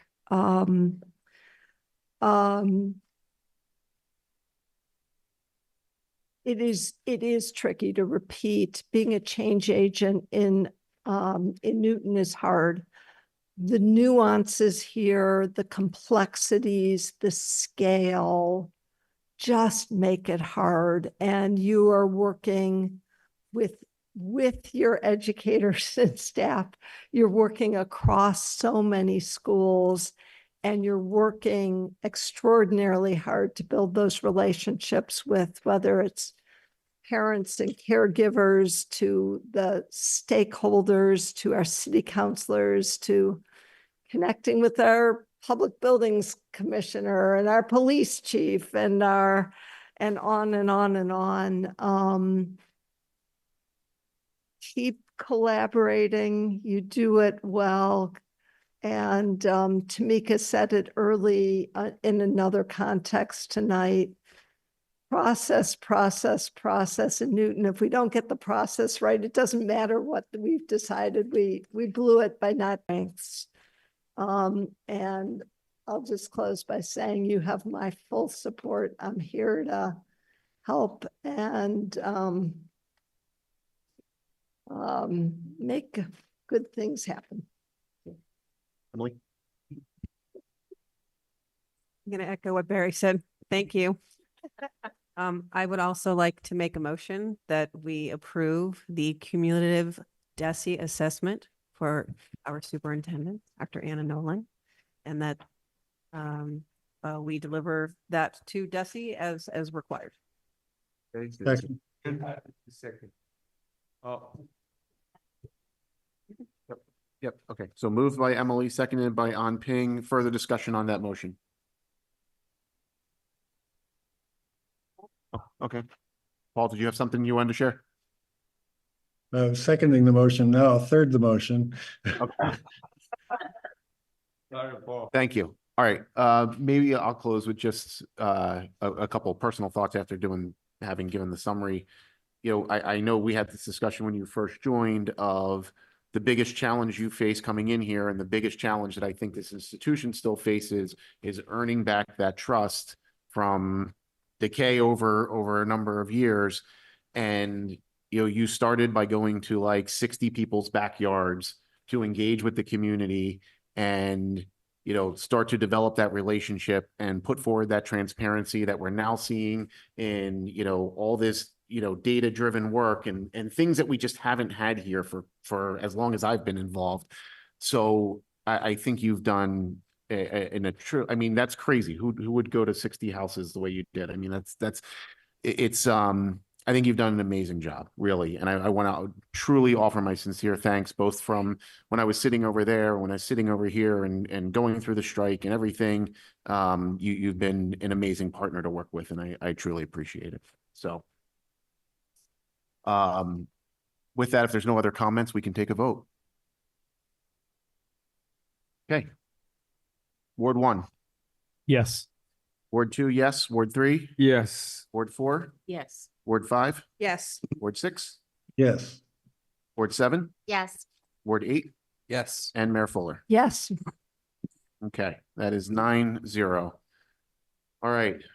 That finally concludes our agenda for this evening. Thank you, everyone, for getting through it all. A lot to get in for our last meeting, so I really appreciate it. And we are adjourned.